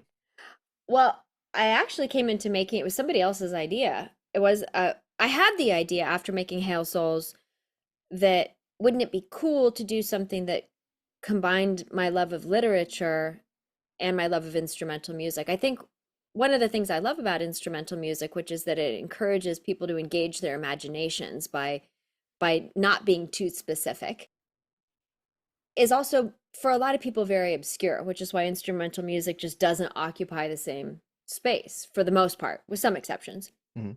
as things that are more lyrical or vocally driven. And so I was thinking about different things I might approach as like a concept album. And I was thinking about everything from like J.D. Salinger's 9 short stories. Actually, a friend of mine ended up doing that, funny enough, Alexandra Zerner. And Macbeth, which is one of my favorite Shakespeare plays. And then so the editor-in-chief of Guitar Player at that time, Michael Melenda, who is the longest serving editor-in-chief, oddly enough, people are like, "Oh, did you meet him through your dad?" I'm like, dude, when people come in and clear out a company of the OGs No. and bring in other people, what do you think the relationship is like between those other people and the previous people? It doesn't mean it's bad, Yeah, but they're probably not like hanging out and having, if they know each other. exactly. Your dad was like, "You actually took did my not. job. Let's be best friends." He's like, And my dad was like, he's the nicest person in the world. And anyway, so I had met Michael Melenda through a mutual friend, Jude Gold, fantastic guitar player, plays with Jefferson Starship, and just an amazing person, amazing guitar player, amazing journalist as well. He was at Guitar Player magazine as well. He does the podcast No Guitar is Safe. shout out. Yep. What was his name? Jude Gold. Shout out Jude Gold. If you're listening, Yes. hopefully you do, though. Yeah. I'll tell him I mentioned him. So now we got to talk more about why he's so great. Okay. No, he's fantastic. So he had sort of, I think, I met Mike through him, and Mike had said, "Hey, can we meet? Like I have this sort of collaboration in mind." And I didn't know Mike at all, or barely. And I just sort of thought, okay, boy, once again, I'm going to have somebody tell me that I need to sing and I need to write more mainstream of music. And okay, so I was sort of, You know, radio hits. yeah, I was trying to have an open mind and also, have my talking points ready to go of like, well, my goal isn't to be as famous as possible. I'm not interested in making, pop music. It doesn't mean I wouldn't love my music to be popular, but like, that's not what my passion You is. want to make something you want to make. Yeah, yeah. Exactly. So I was all ready to go with that. And we sit down at like, I think it was like a Pete's Coffee, and he slaps this piece of paper down in front of me. It had like I think it was the date was like December 8th. Um, like project proposal, Michael Melendo, Gretchen Menn, Dante's Inferno, a journey in 11 different musical moods. And I just got chills and I'm like, Let's do yes, it. yes, yes, 100% yes. So it was Let's like go. in this moment, you ever have these moments where you're like, oh, I know what I'm going to be doing the next year or 2 years or whatever of my life. And it was like, I was just 100% on board. And so that was his idea. He wrote all of the libretto. So when I sent it to you, there's like a PDF that accompanies with it that I Yeah. always highly recommend people check out. That's got the artwork from Max Crace, who did all the photos and some composite images, and all of the sort of the libretto, the storyline is from Michael Melinda. Okay, because I was wondering, Um, so, but all the mhm. music, though, as far as like the actual music, like, did you guys co-write it? Did he write most of it and you played it? Like, how? Because that was some of the questions I had when I was listening to it, is that these are amazing. Like, it was. We'll talk more about why I loved it, but yeah, who exactly wrote the pieces? I did. So, I love music. I don't write. I'm never written a song before. Is it? I guess how do you, because there was like an orchestra, there was like multiple instruments there. Did you like write for all of them too? And like, okay, this one I'm gonna have this here, and this one I'm gonna have this here. Like, how did Mhm. you kind of make this thing? So, with the exception of the drums, where I would sketch out drum parts and then I gave them to my drummer Thomas Perry and said, "Okay, this is kind of my idea for general feel. Can you work with something in this direction and create a part?" So, Mm. with the exception of of the specific drum beats that are on there, I wrote every part for every instrument. I think my husband Daniele played bass on it, and he did suggest a few changes too once you have the whole orchestration. So one of the things that I love to study, and part of the reason my husband and I met each other, was somebody who knew us both uh was like, why do you two rock guitar players not know each other? So Mm. I rock guitar players who also study orchestration, composition, counterpoint in your spare time, why do you not know each other? And so it was when I met Daniele, he was working on an album sort of loosely around like Hans Christian Andersen, like Mm. sort of fairy tale type stuff. Okay. And I was working on this thing on Dante's Inferno. So, but back to your question, I study orchestration. Right now, I'm getting a master's in orchestration, an MFA in orchestration and media composition. So I sit down with scores and orchestration manuals, and I learn the ranges and techniques that are possible on different instruments. And I write things that I believe will be playable and effective and idiomatically correct. But that's why it takes a long time to do these albums. Sometimes people are like, "When's your next album coming out?" I'm like, "Okay, well, unless I clear my schedule and do only this, it's like it's kind of a lot. I'm writing a lot of music and it's kind of intricate too." So, I love doing it and that's why I do it. But no, yeah, we're a long way from AC/DC, absolutely. Because like, I mean, again, to not only and and and again, I trying to figure out the questions because like I've never really done this Mhm. stuff. But do you know how do you? I guess how do some people know like, okay, we're gonna have this many violins, this many Oh, cellos, sure. like. In this case, it was truly just what you can afford. So I have a string quartet on there, and so I was, just that was the ensemble. At the end of the day, it gets very expensive to have larger and larger ensembles. I can imagine. And what I tried to do over the course of the album is to have different instruments take the focal point. So the first violinist, Glauco Bretagnan, is there. Actually, most of the everybody except for, okay, so the drummer Thomas Perry, my sister who does the little angelic soprano I things was here and wondering, there. I wasn't Yeah. sure if that was you or not, but no, that was No. beautiful. That was really gorgeous. Okay. That's my sister. She's trained in opera. Yeah, she's a radiologist. What's her name? Kirsten Menn. Shout out Kirsten. Oh my God, you Angel even voice. said it right. Everybody calls her Kristen or Kirsten. Kristen. You said Oh. Kirsten. She'll be so happy. Kirsten. There you go. Yes. Um, so okay, so yeah, the string quartet were all Italian. Oh, and Kirsten also played organ on there too, so she's a very good piano player. Oh, and the pianist on there, Salome, is Okay. Swiss. So Yeah. yeah. Okay, because I have actually my notes. I mean, like actually, like I kind of wrote down my thoughts of like each of the Great. songs. So Oh, let's I hear think so your buddy who did the bass for the it. album, what was his name? Daniele Gottardo. So he's my husband. He's an Oh, insane guitar player. but tell him like his work on the song Tombs, like that was insane. Da da Like da when da da da da. oh, Da. I Yeah, was it's like that's the I'm one that was meant to be the bass, like yeah, oh, I yeah. was like this is like it went from like this is good, this is good. So I'm stuck as far as like two favorites between Tombs, which Oh, again, I put like who's on the bass. I was like this is amazing. And oh, then Waits. Like oh, yeah. it Okay. was I put down the Waits so beautiful I wanted to cry. It was just like again, it was just like this haunting kind of melody, but like it was just you got any thoughts about or like how you wrote? Yeah. It makes me happy to hear you say that. I can tell you for sure how I wrote Waits. Please.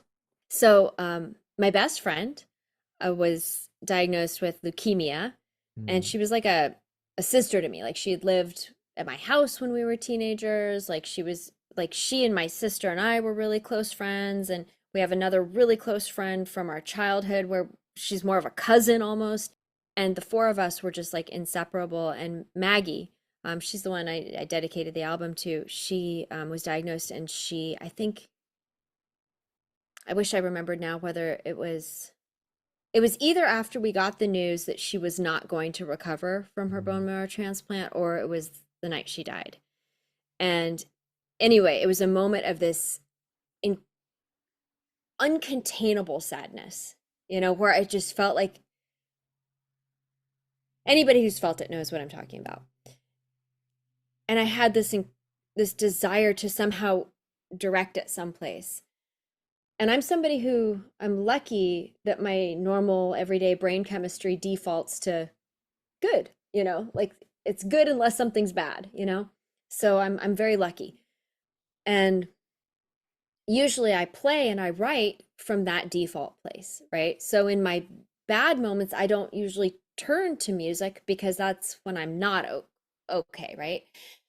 And in that moment I thought, this is why, let me just see what I can do. And I sat down and I wrote the melody for And it Waits. was I mean I don't know what exactly I was doing, but like I felt the Mm, sadness. Like I think maybe I mm, was going through mm, something too, and mm, I was like, this is what music's for. Like it's mm, like mm, just to feel that emotion. And again, mm. like I said, again, two completely different spectrums. Like Yeah, Tombs, yeah. rock and roll bass, amazing. Even I think the Hounds of Hades. Like when that came up, Oh. I'm like, my notes were literally like, here we go. That's why I was like, Yeah. let's go. Yeah, And then yeah. to there, where I was just like, oh, like. Oh. It kind of another Rise, the song, the track next to it though, it kind Mm, of almost feels like it. I almost thought it was the same song. Like it just kind of, it mm, so brilliantly just kind of went together that it even mm. felt like, I mean, did you kind of write that all together? Like how did, Yeah, I tried to write transitional moments. So like, I read Inferno like 3 times and tried to highlight moments. Michael Melenda had highlighted spots that he thought would be good to look at. But when you're talking about doing an entire album that's like, hey, it's a journey through the underworld of hell, how do you make an album that actually still feels like it has the contrasts and the different areas instead of just, if I had written an entire album that sounded like Tombs and Hound of Hades, I feel like that and maybe Beast are the ones that we associate with like rah, metal death, damnation, I was surprised. I thought I was like, okay, we're going to hell. It's gonna be like, get your gas. Like Mm, and again, there was some really just kind of haunting, kind of like, I mm, think I even wrote down like Tempest. Like It Mm. sounded like I was watching clouds. I put like it sound like Eric Johnson a little bit, but then out of nowhere, Oh. bam, Alice in Wonderland. It just like, Oh. okay, where are we going? Like this is Oh. insane.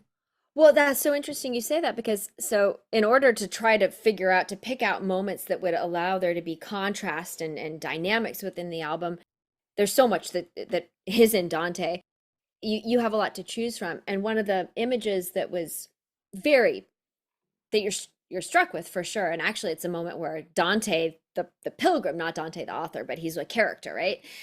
Is the circle of lust is these two spirits that are kind of entangled in this like storm, this like kind of dance, and it's Francesca and Paolo, Mm. and it was basically these two people who were having an affair, and Paolo was the brother of of Francesca's husband, so it's Mm. super forbidden and blah blah blah. He came in, he found them together, he killed them, and so the idea of being like, okay, well, I don't want this to sound like porn music. There's no point for like bow wow wicka wicka wow Right, wow in exactly. like in hell, I but want this to sound beautiful, and then like we're going into madness. Like it's like this yeah, is, how do we make it star-crossed but also kind of like forbidden but also kind of anyway. So and then get wrapped up and entangled. And exactly, it's just like, yeah. okay, now we're like we can't go back. This is, Hmm. yeah, no, Hmm. it's Hmm.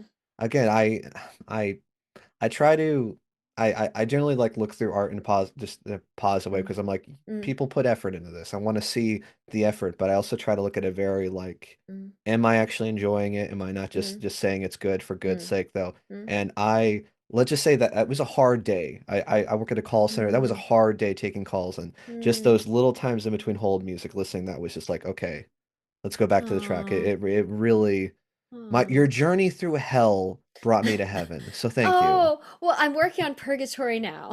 Okay, I was Yeah. so that is the next album. Okay, Mhm, is that the mhm. music you're currently working on right now? Yes. Yes. Okay. That, I mean, stuff for school too, but as often as I can when I have an assignment that I'm like, oh, I could write something that could go on my album and it'll count for school and then I'll record it later.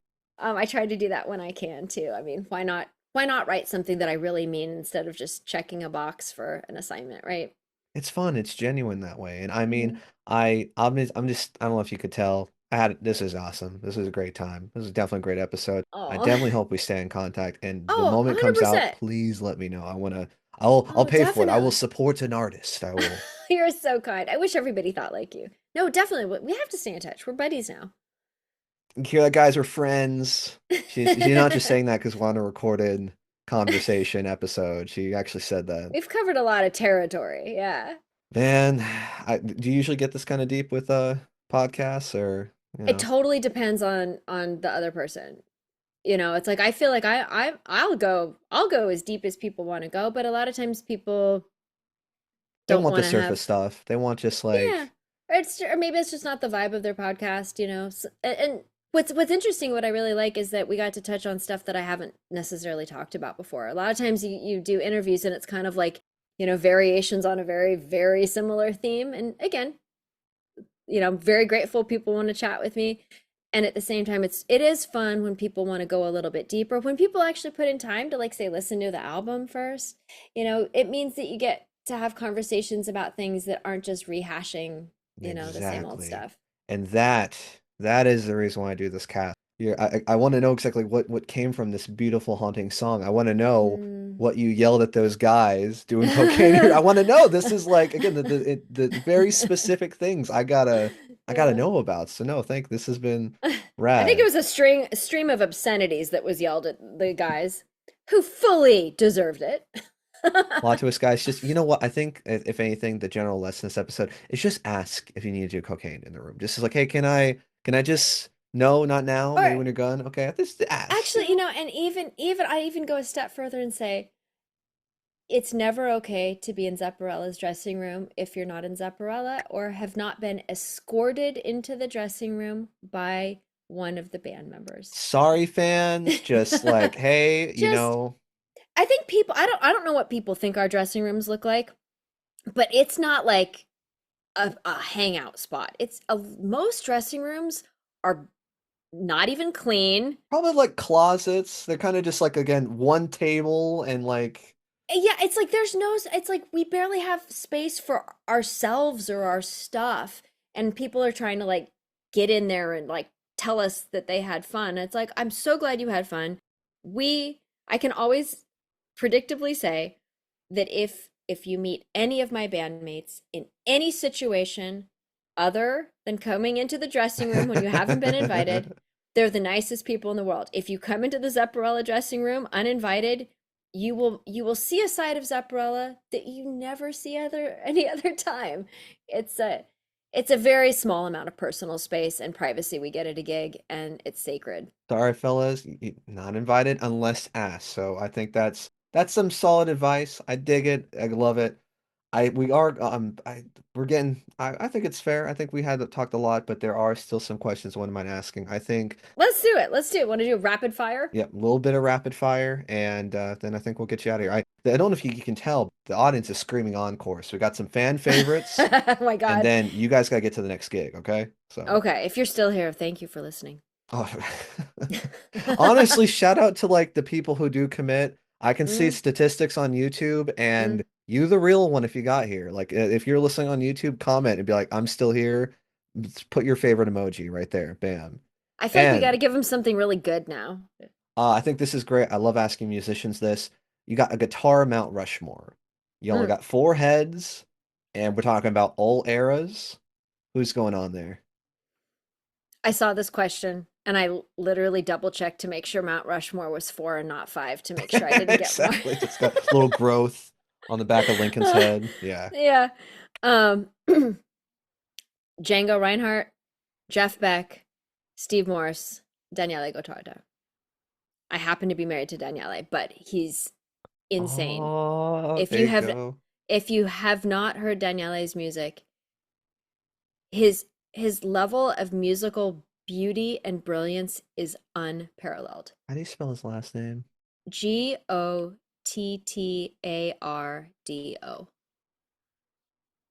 Daniel Gottardo. Well, you He can tell is him one thing. He's a handsome man. I sure think so. He's and when we both played with the Utah Symphony in April of last year, and I had the honor of getting to play a concerto written for me by Stephen Mackey, a 5 movement guitar concerto, which was a challenge, an honor, terrifying, exhilarating, all that stuff. I bet. Daniele wrote a guitar concerto for himself, 3 movements. It was so exquisite. It was like, do you know about, are you into Greek mythology at all? I love Grickman. Yes. Okay. I Awesome. likened it to the birth of Athena. I was like, it's like this magical thing sprang forth fully developed. Because Mm. it's like you would never think, oh, this is the first time this guy's gone on stage with an orchestra, or this is the first concerto this composer's ever written for full orchestra. He's written lots of And he just crushes it. He just like it was so insanely beautiful. I don't even have the words to tell you how good it was. I mean, the standing ovation both nights definitely would tell you, but it's insane. He's the full package. Yeah, he's the full Is it package. on? Is that ever recorded, or is that, can I maybe find that somewhere? Unfortunately, I mean, if you ever chat with him, he could probably send it to you, but unfortunately, because of union regulations, I'm all for, musicians getting paid for what they do. I'm not complaining about it, but we were not allowed to do any recordings. I'm trying to get the Stephen Mackey concerto, which is called Aluminum Flowers. I'm trying to see if we can record that somehow. I spent so much of my life learning it. I love it so much. It's such a beautiful piece of music. So interesting, and it needs to be heard. So we're trying to get that programmed. And I think Daniele is also working to record his as well. Are you gonna see him after this? Like you're gonna go like, okay, this is how the show is. Like he's at I home now. totally am. I could call him in. He won't come in I though. He might, he's reserved. Is he? He kind of seems like the kind of artist where he's just like he's real quiet, and then you give him a guitar and he's just like, where are these noises coming from? You're like, oh my God, like you said the Athena Yeah. bit that was Yeah. like it's what's happening? Like this is amazing. Yeah, he'll stand there and like stare at you and like not be very expressive. The first time like he came to one of my shows and I just thought he was being judgy the whole show, and by the time I got off stage I was like solidly annoyed. I'm like, "Okay, dude, not everybody plays like Come you. I'm on, not as good man. as you like everyone else." But that's just like he just has like resting judgy face. No, he picks up a guitar, it's like the heavens opened up. It's really Really staggering. And I know it's kind of cheeseball to say like your husband's your favorite guitar player, but like it's How about the true. almost ultimate compliment? Like, if anything, like good wife points, like to be like, hey, you know what? You get a whole president's head. It's like, bam. It's just like that's there. That's locked in. Out of all the guitaring greats, like it's like, nah, in my hubby. And I mean, hey, I'll Mm, find out. I'm on his YouTube. You can tell him he mm. got a subscriber. And Oh, good. no, I You'll both be happy about that. He's something else. Yeah, no, he's amazing. You know, for all the stuff I'm sure he has to put up with me. I'm like, just remember, I appreciate what you do on a level that, you know, like I'm nowhere near his level, but I'm I know enough to realize how insanely good he is. And even hmm. then he gets trolling comments that are hilarious just to show you how idiotic people can be. What's like the worst thing, or like what's something that sticks out, like as far as like where they Oh, okay, just recently. So Daniele's like what there's so much to talk about with his guitar playing that's fantastic. I mean, another hour episode, guys. Let's go. Oh yeah. yeah, the most obvious thing is that he has incredible technical virtuosity, like at the highest level. But some of the things that are less noticeable but no less impressive are things like the quality of the intonation, his intonation when he plays, the control of his bends and his vibrato and his articulations are just so beautiful, beautiful. And there was some comment about like, why have a scalloped fretboard if you don't even have good vibrato? And I'm just like, oh my God. What a dick. Like, Whatever. Shut up, I'm, nerd. I'm just like, oh, I'd love to hear this guy's vibrato. Like, I wonder what his vibrato sounds like. But then again, you're just like, okay, you know, somebody has a crappier life and went on YouTube and was just angry about something. So, Oh, dude. He's got black frame glasses. I know he's drinking an IPA. He's just like, it's like, mm. I'm just gonna shit on this guy. It's just Well, I like, mean, and nothing to say. It's like, sure, we all have opinions. I have opinions about music. The chances of me going online and publicly criticizing someone else are zero. yeah. Why? I mean, if I don't like if something doesn't grab me, I don't engage with it further. I don't even have time to dislike something, you I know, know? but someone to take it out of their day, be like, this guy sucks. Wanna know, I'm like, come on. I'm gonna Come on. write a paragraph on how much I hate this. It's like, really, have you listened to all of Mozart yet? Because if you haven't, why are you engaging with something you don't like? You know, Exactly. have you No, read all of Shakespeare? Like, I came into here. yeah, I heard something I knew I wasn't gonna like and didn't like, yeah. and now I'm telling you about it. It's like, what? Why are you here, brother? Like, like, come on, dude. Sometimes I'm like, kind of sounds like you have a crush on my husband. Just saying, you know, it's okay. I don't blame you. But you spend a lot of time being really focused on somebody you claim not to like. So, Gotta be fueled by the haters. Okay. yeah, yeah, Gonna keep moving and grooving. I love it. If yeah. anything, Okay. I did put down Django because like I remember you telling me about it before, and I think I Mm. listened to some of his stuff, and yeah, he's no joke. He's the real deal. Like, Do you know why Django is arguably one of the reasons we have metal? no, why? Okay, this is my take on it. So Django is this insane gypsy jazz player, right? He was a literal gypsy, like lived in a caravan Mm, and was in a horrible fire that caused severe burns on his left hand. And as a okay. result, two of his fingers were horribly deformed and fused together. So he played Hmm. with two fingers, right? Okay. All that stuff you've heard that you're like, no, no, no, that's not, that must have been before. No, no, that's him playing with two fingers. He's insane. Interesting. So what had happened is when Tony Iommi had his, I was gonna say the steel working factory, right? yep, Sliced. he had that accident and cut off his, two fingertips, had quit guitar, was super depressed about it. There's like an article about this, so it's out there for Yeah. anybody to look into more. And I think I don't remember if it was like one of his teachers or his friends or something brought in this album, as he said it was this most insanely amazing gypsy jazz music. And he said to the guy, like, dude, why are you doing this? This is like torture. And the guy said, because that guy had two fingers. And apparently it was in that moment that he said, let me rethink this, got his prosthetics, went to lighter strings, started playing those slower, heavier riffs that are like, if you accept that Black Sabbath is a cornerstone of the metal sound, Absolutely. you have to kind of credit Django for allowing or for inspiring the perseverance. That might be the title of the episode. Django Reinhardt created metal. I don't know, but it's got a nice ring to it. You got like Everybody an will just get mad. They'll be like, Gretchen's such an oh idiot. no, the trolls. The guy's back though. I'm like he's complaining at my Yeah. fretboard. Come on. You Okay. could just call it mensplaining. No, actually, Nice. that would make everybody mad. Oh my gosh. Daniele made a comment. He was trying to be self-deprecating about like a shirt he was wearing in a video Hmm. because he's Italian, like from Italy, and he was wearing this shirt that, by American standards, most men would not wear Okay. because it had tiny little flowers all over it that kind of look like grandma's Christmas napkins. Now, it's of course a well-cut shirt and all of that.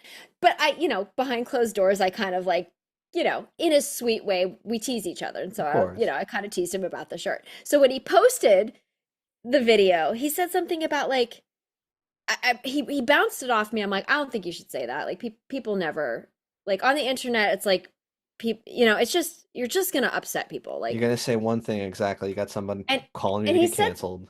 and he said something about like avoiding toxic masculinity in guitar playing. I still don't know why I chose this shirt, or my wife still doesn't understand why I chose this shirt, neither do I. I love People it. lost their minds. It's like the fact that he was poking fun at his shirt just went completely like it wasn't that, and he just got like Man. days and days worth of people like so mad at him.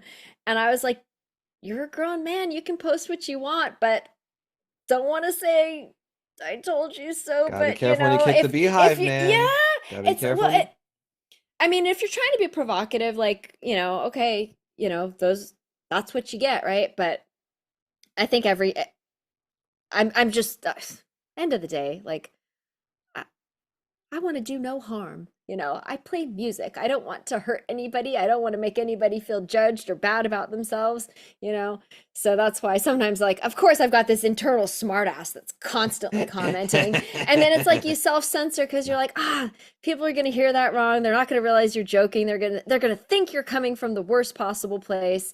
And so a lot of times you miss out on saying stuff that Really maybe, funny things that you would love to just say off the cuff though, but you're like, do I want to deal with the aftermath of this? Do I really one, want to? it's like you save it for the smaller audiences who know who you are and where you're coming from, and and then and even so, it's like I think I've made posts that I thought were like so benign. I remember it was right after. Okay, I almost self-censored, but I'll say it anyway. It was Okay. right after the George Floyd thing, Okay. and it was when the Black Lives Matter. Okay. That was a big thing. I feel I am a white woman playing in a band honoring white guys who took their sound from American black musicians. That's Yeah. fine. I mean, Yeah. music borrows from each other. I'm not getting I'm not saying that's a bad thing, but I'm saying to pretend that that's not what it is Yeah. is Just is recognizing it. very Just like, is hey, just wrong, that's right? what's going on. And so I posted a photo of Sister Rosetta Tharpe and Memphis Minnie and all of these musicians who influenced the music that I play, and just said the contribution in music, unbelievably important, Black Lives Matter or something. I got people so mad being like, "Are you supporting terrorism?" and da da da. Oh And my God, you're I'm like, support oh my communism, God. terrorism. I was like, Just- no, I'm acknowledging the fact that rock and roll, if you listen to rock and roll, you have to acknowledge the roots and at least just say, this is an important part of our culture and our heritage. And I'm not saying I'm qualified to speak intelligently on this, but I will say at a time when I think different voices seemed to be appreciated, I thought I said it in a way that was as loving and respectful for everybody, and still people got really Still got the upset. But I beehive. don't regret it. I think I stand by what, my God. Good for you, 150%. And I mean, I'm gonna we're gonna talk like barely about it, and we're gonna move on because I mean, you're Okay. not wrong. It sucks because Mm, I think you touched on it way in the back. It is sometimes it's a generation thing. mm, I think maybe they do know about it, or to admit that it's like, well, if I admit that that's the case, then I also have to admit that this atrocity happened, that these atrocities keep happening. And some people they don't want to see how the cake is made. They do not want to see kind of I guess the blood that Mm-hmm. took to make rock and roll or the blood that's Mm-hmm. currently happening. And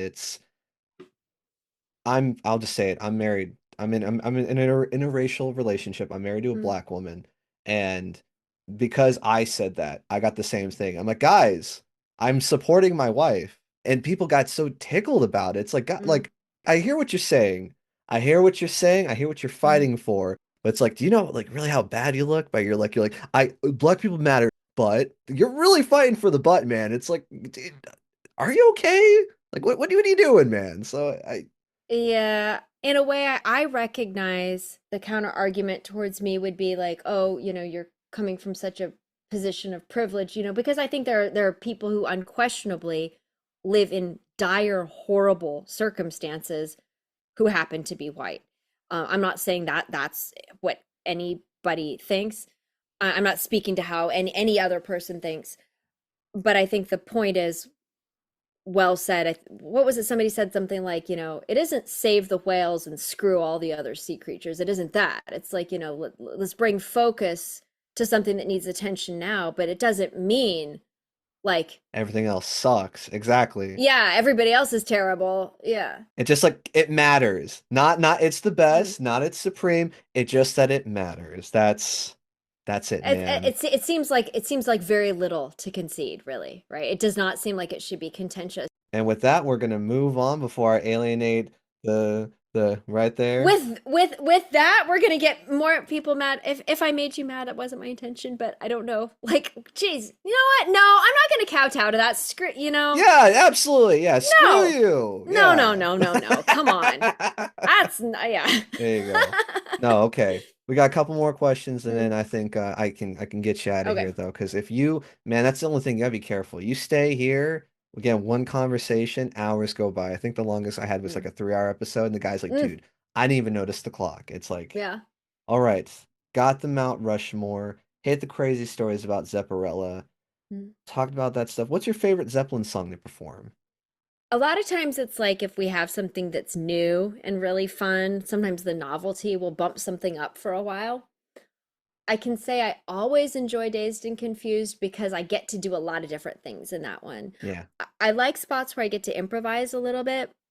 I always try to learn all of the parts exactly. Anything that's on the record, I really try to learn it as specifically as I can, keeping in mind that Jimmy often layered many tracks of guitar, so sometimes I have to approximate as one guitar player what many layers of guitar sounded like. But Dazed and Confused is fun because on live versions he did a lot of improvisation at the top. So rather than try to learn his live improvisations, which might be obeying the letter of the law, but then going against the spirit of it, I try to always have a moment where uh, I'm just in the moment. It's different every night, which is fun. And then you've got these really quiet, intimate things, these loud, heavy riffs, beating up a Les Paul with a bow. That's always really fun to do. I bet. How long did it take you to kind of like really get good with that? I don't know if I'm really good with it, but it took longer to convince me that it wouldn't come off as like Hokey. Spinal Tap. Yeah, I was like, Yeah, are we gonna lower a mini Stonehenge on stage too while we're at it? Like, Stonehenge where the yeah. demons. Yeah. My mom showed that to me and it completely warped me. I just like it was perfect. I think I saw Spinal Tap as a kid before I ever saw Led Zeppelin. So the idea of like Nigel Tufnell doing his guitar solo with the violin on the guitar, Yeah. it's like The kick in it's it so too. clear. Yeah. So I think that really embedded it in my mind. And I was like, look, no, we're not here to mock Led Zeppelin. You're to Like honor this them, is man. holy ground, right? We can't do anything that's gonna come across as Hokey, yeah. gimmicky. Yeah. This is a holy house, guys. This truly. Yeah. Yeah. We're here in the spirit of disciples. Okay. What music are you currently listening to right now? Today was Vaughn Williams and recently Ravel. But also, gosh, when people say we listen to everything, we really do. Daniela and I are going to cook dinner in a minute here, Okay. He's a very good cook. That's another bonus about being married to an Italian is they Guitarist, have handsome, and he knows how to cook. Man, you bagged a good he one. knows how. I know I got really lucky. We'll probably listen to the Midnight. We've been listening to the Midnight, and was it like FM 84, which sort of like these like retro synthwave kind of bands. Uh, also, Dude, yeah, okay. Any artists you can think about? Because I'm a huge synthwave guy. I love it. well, check out the Midnight and FM 84. Okay. That's what I'm more getting into it through him. Also, been listening a lot of old jazz recently. Was it Chet Baker and Big Spider's Beck and lots of, Charlie Christian, Charlie Parker. Do you guys look for more like kind of, I guess going back to synthwave, is it more like the chill kind, the more kind of ni with a nice beat, or maybe like the kind of like the beats pumping? Maybe I always tell people synthwave is when a mass killer's chasing you, but just Oh, like I like the stuff that we can have dance parties to. okay, So okay. I might send you some tunes if you're mildly interested though, but that's I'm that's that's very super rad. interested. Of course, we got numbers. We'll be chatting, guys. Got new friends, new pen pals. Yeah, yeah, send it to me. And I think a final question. This is kind of more for me because I don't know. I know a bit about guitarists, but there's one I really admire. Have you heard Mm. of Brendan Smalls? Yeah, isn't he the one who does Death Clock? He does, Okay, absolutely so though. Neely Brosh, by the way, I saw you have the Nightmare Before Christmas back there. Yeah, Neely you Brosh, who plays guitar with Death Clock, also plays with Danny Elfman, is also like one of my besties. was she touring with them recently? Yeah, yeah, I think she was there at the Portland show. No, dude, she like, I mean, the man shreds though. But yeah, they were doing the good. So do you know about the yeah. guitar duel? The when they go back and forth? Like she was incredible. I was like, oh my God. She's amazing. Yeah, yeah. She's so badass. Oh, dude, please shout out. Like I. Yeah. No, Neely's one of my favorite people and just an insane badass. Not to star like Ben, but like, hey, if you like want to put in a good word for me, just like I don't know, like I don't want to Of do that, but course. like, dude, absolutely, please, please, please. Uh, One things that really just wowed me, besides him like writing and doing all the mhm. voices and just generally being funny, is like he did a rock opera too. And again, just to be able to have Oh, not only the cool. musical background, but to be work Hmm. with an orchestra Hmm. and not only make it funny but epic. And if you've never seen, sometimes a little vulgar and it's also kind of gross. But I mean, if you ever really got a chance to watch Metalocalypse, I would personally say get into it. Doomstar, that's what's called Doomstar Requiem. It's Hmm. an hour rock opera where there's no talking, it's just all singing. It's funny, but there are some like again, I don't know if it was just him that wrote Hmm. everything, but Hmm. it was incredible. It was great. I'll It's definitely definitely check it out. I mean, you're not gonna scare me off with raunchy and music. I did my senior project on Frank Zappa, so. and see, I found a little bit about that guy though, and oh no, he's back, the little Hey man. man. Hi, buddy. Doesn't isn't he so good looking? I'm Oh, sorry, but my cat absolutely. is so handsome. I know I'm biased, but come on. You He's guys like can't see it, but he's he looks like a handsome 15 little and a gentleman, man. half. He looks like a Maine Coon, but he and his sister are rescues, so he's nothing in particular, but he has that Maine Coon fluffiness. I'll send you some pics. We got a new kitten called Violet, and she's a demon. I had to lock her out because she's a Oh, kitten. She's adorable, but she's been destroying everything. I And like kind of want to I kind of want you to go get Violet, okay, I'll just go get her. saying. Hold on, Okay, go just get give me your a cat. second. Yeah. Okay, okay. Okay. Good. I'm gonna put some elevator music for everybody else listening because we are Okay. still recording.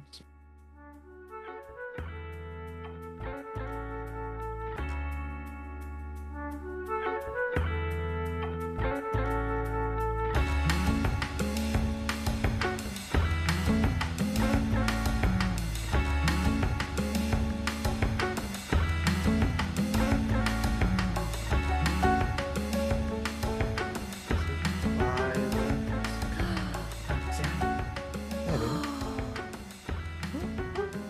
What a beautiful girl. Want to say Let me hi? see. She's a little purring machine. I don't know if you can hear. I can get her to. Yeah, she is just a little wonder. I think she just woke up from a nap, so she's a little sleepy.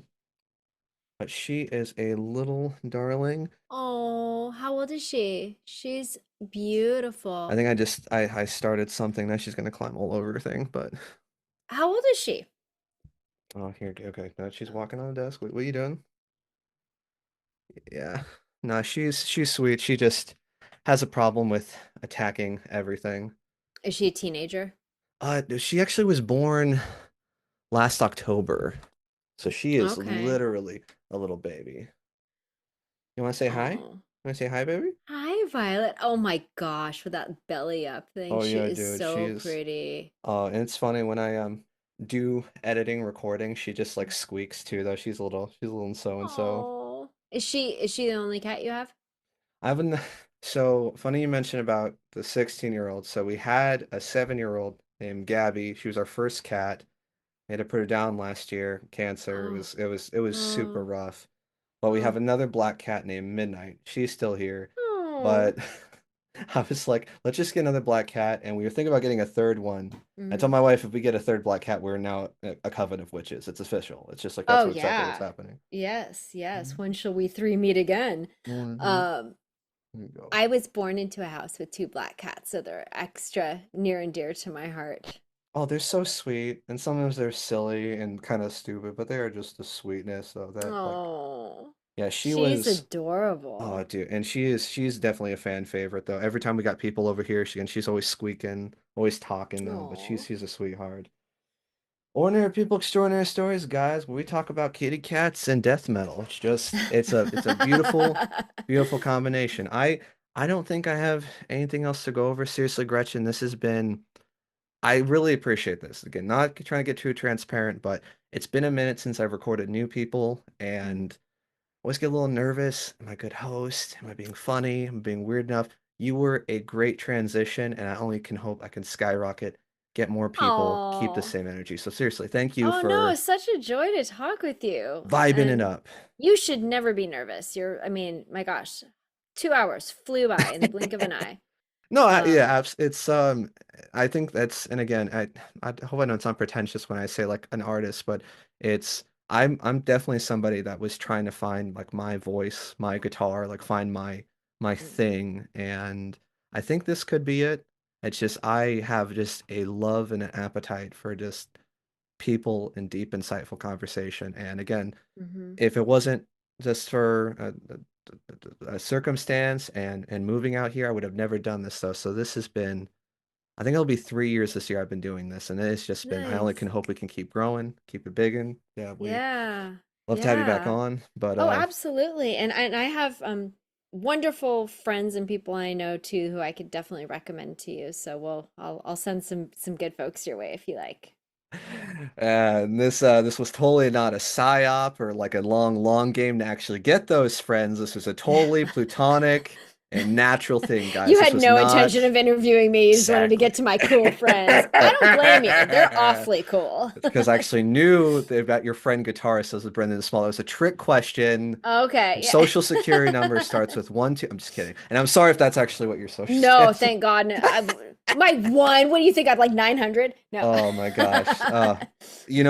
This was great for everyone who either fell in love with you and wants to get to know you more. What's like a good way to contact you? Is it the website? I know I mentioned you had a band camp. Like what are your Mhm. socials that people want to get a hold of you? Yeah, yeah. All of my stuff, fortunately, Gretchen Menn, Menn. It's an uncommon enough name, although sort of talked about this. There's a lot of fake accounts now. I was So yeah. okay, let me tell you for sure. Okay. The way for sure, you're talking to me, and I'm not trying to be a jerk about this, but because I just can't keep up on social media. If I replied to messages, it's a full-time job, even at my level. And Absolutely. so I've sort of signed off from that. So if I reply, it's once in a blue moon, and often I won't ever even see messages. I don't even open them up a lot of the times because again, it's just It's a lot too of much work. time. So the way for sure though I do try to stay accessible is I have a Patreon page. Okay. And I think at the lowest level, which is like $1 or maybe $2 a month, you can be part of a group chat that I do once a month where it's like on Zoom. It's like for everybody at all levels. And then that way, it's like if you have a pressing question, if you definitely want to make sure you're talking to me, then that's the way to do it. But essentially, I hate to have to say this, but I'm not DMing people. I'm not reaching out with cold calls ever. I am, if you haven't gotten this already, so stoked to be married to Super who I married, marry. guys. I am Sorry, like the most the lady married. is taken, Um, fellas and other but ladies. Ain't apparently some happening. people have been taken in, and actually I found out that it's happened on a pretty bad level, and obviously there's only so much I can do. I delete and block accounts. Anyway, on Facebook, it's just like Gretchen Menn Guitar, and I've got the blue check mark. On Instagram, it's just at Gretchen Menn, and I feel like you can kind of see, like, Here's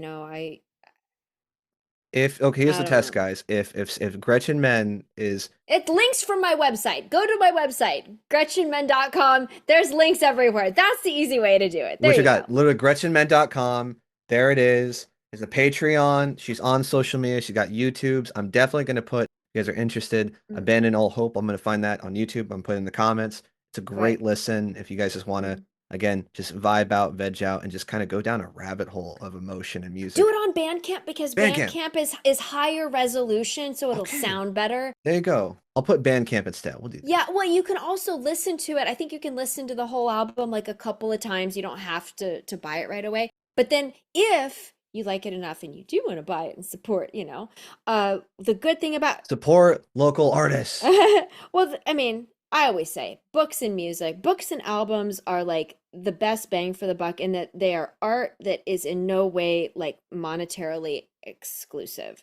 Like, I mean, sure, it is for some people, $10 is like, truly gonna make or break rent. But at the same time, for about what, $10 to $20, you get the efforts of someone's lifetime, and Exactly. it's not like it's the crappy version of the thing, Just don't go to McDonald's. Just don't go to get coffee. Support somebody and you have something for the rest of your life, or at least Well, but if you're gonna do it, I would just say do it on Bandcamp because you get higher resolution files and you get the artwork, which was one of the main things. Is I feel like that Michael Melinda and Max Crace's contributions are not just a PS to the album; they're part of the whole concept album experience. So if you want that full thing, Bandcamp's the place to get it.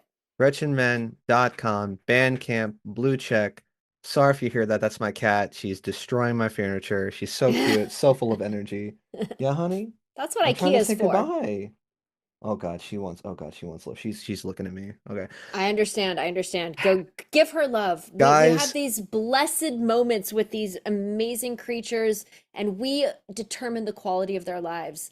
Take it seriously and go give Violet some love. Absolutely. And if Gretchen Menn asks you for money or how you doing, Oh my ask her God. what guitar. Yep, there it is. Thanks, No, Violet. You want let say me goodbye? There let you me put go. it this way. I've literally part of being an independent musician is you take pride in not being a mooch.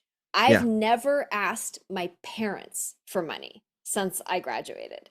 Like I mean, and even Patreon, I'm not like asking for handouts. It's like, hey, $1 or $2 a month, whatever it is, you can be part of a 40-minute Zoom. So There you go. I, I That's actually I'm super never smart. I might I steal it. will Not trying to steal your never business model, but that's pretty no. sound. No, no. Well, I mean, it allows you to be somewhat accessible, but provides a level of filtering so at least the people who go through it it's They're a willing to be like, I'll manageable do number. $1. There you go. Yeah, Bam. yeah, Exactly. exactly. It's like it can't just be some creep like, I don't know, Well, messaging you over and guys, over. you've been awesome. Show's over. You don't have to go home, but you can't stay here. Thank you, everybody, and thank you for listening to another. Not even I want to say ordinary person. You're like a rock goddess, ordinary person with an extraordinary shredding technique. Guitar sounds, noises, sound effect here. Party on Wayne. Party on, Garth. That's the ending right there. Click. And Ordinary people, extraordinary stories. The show is now over. It's time to get yo.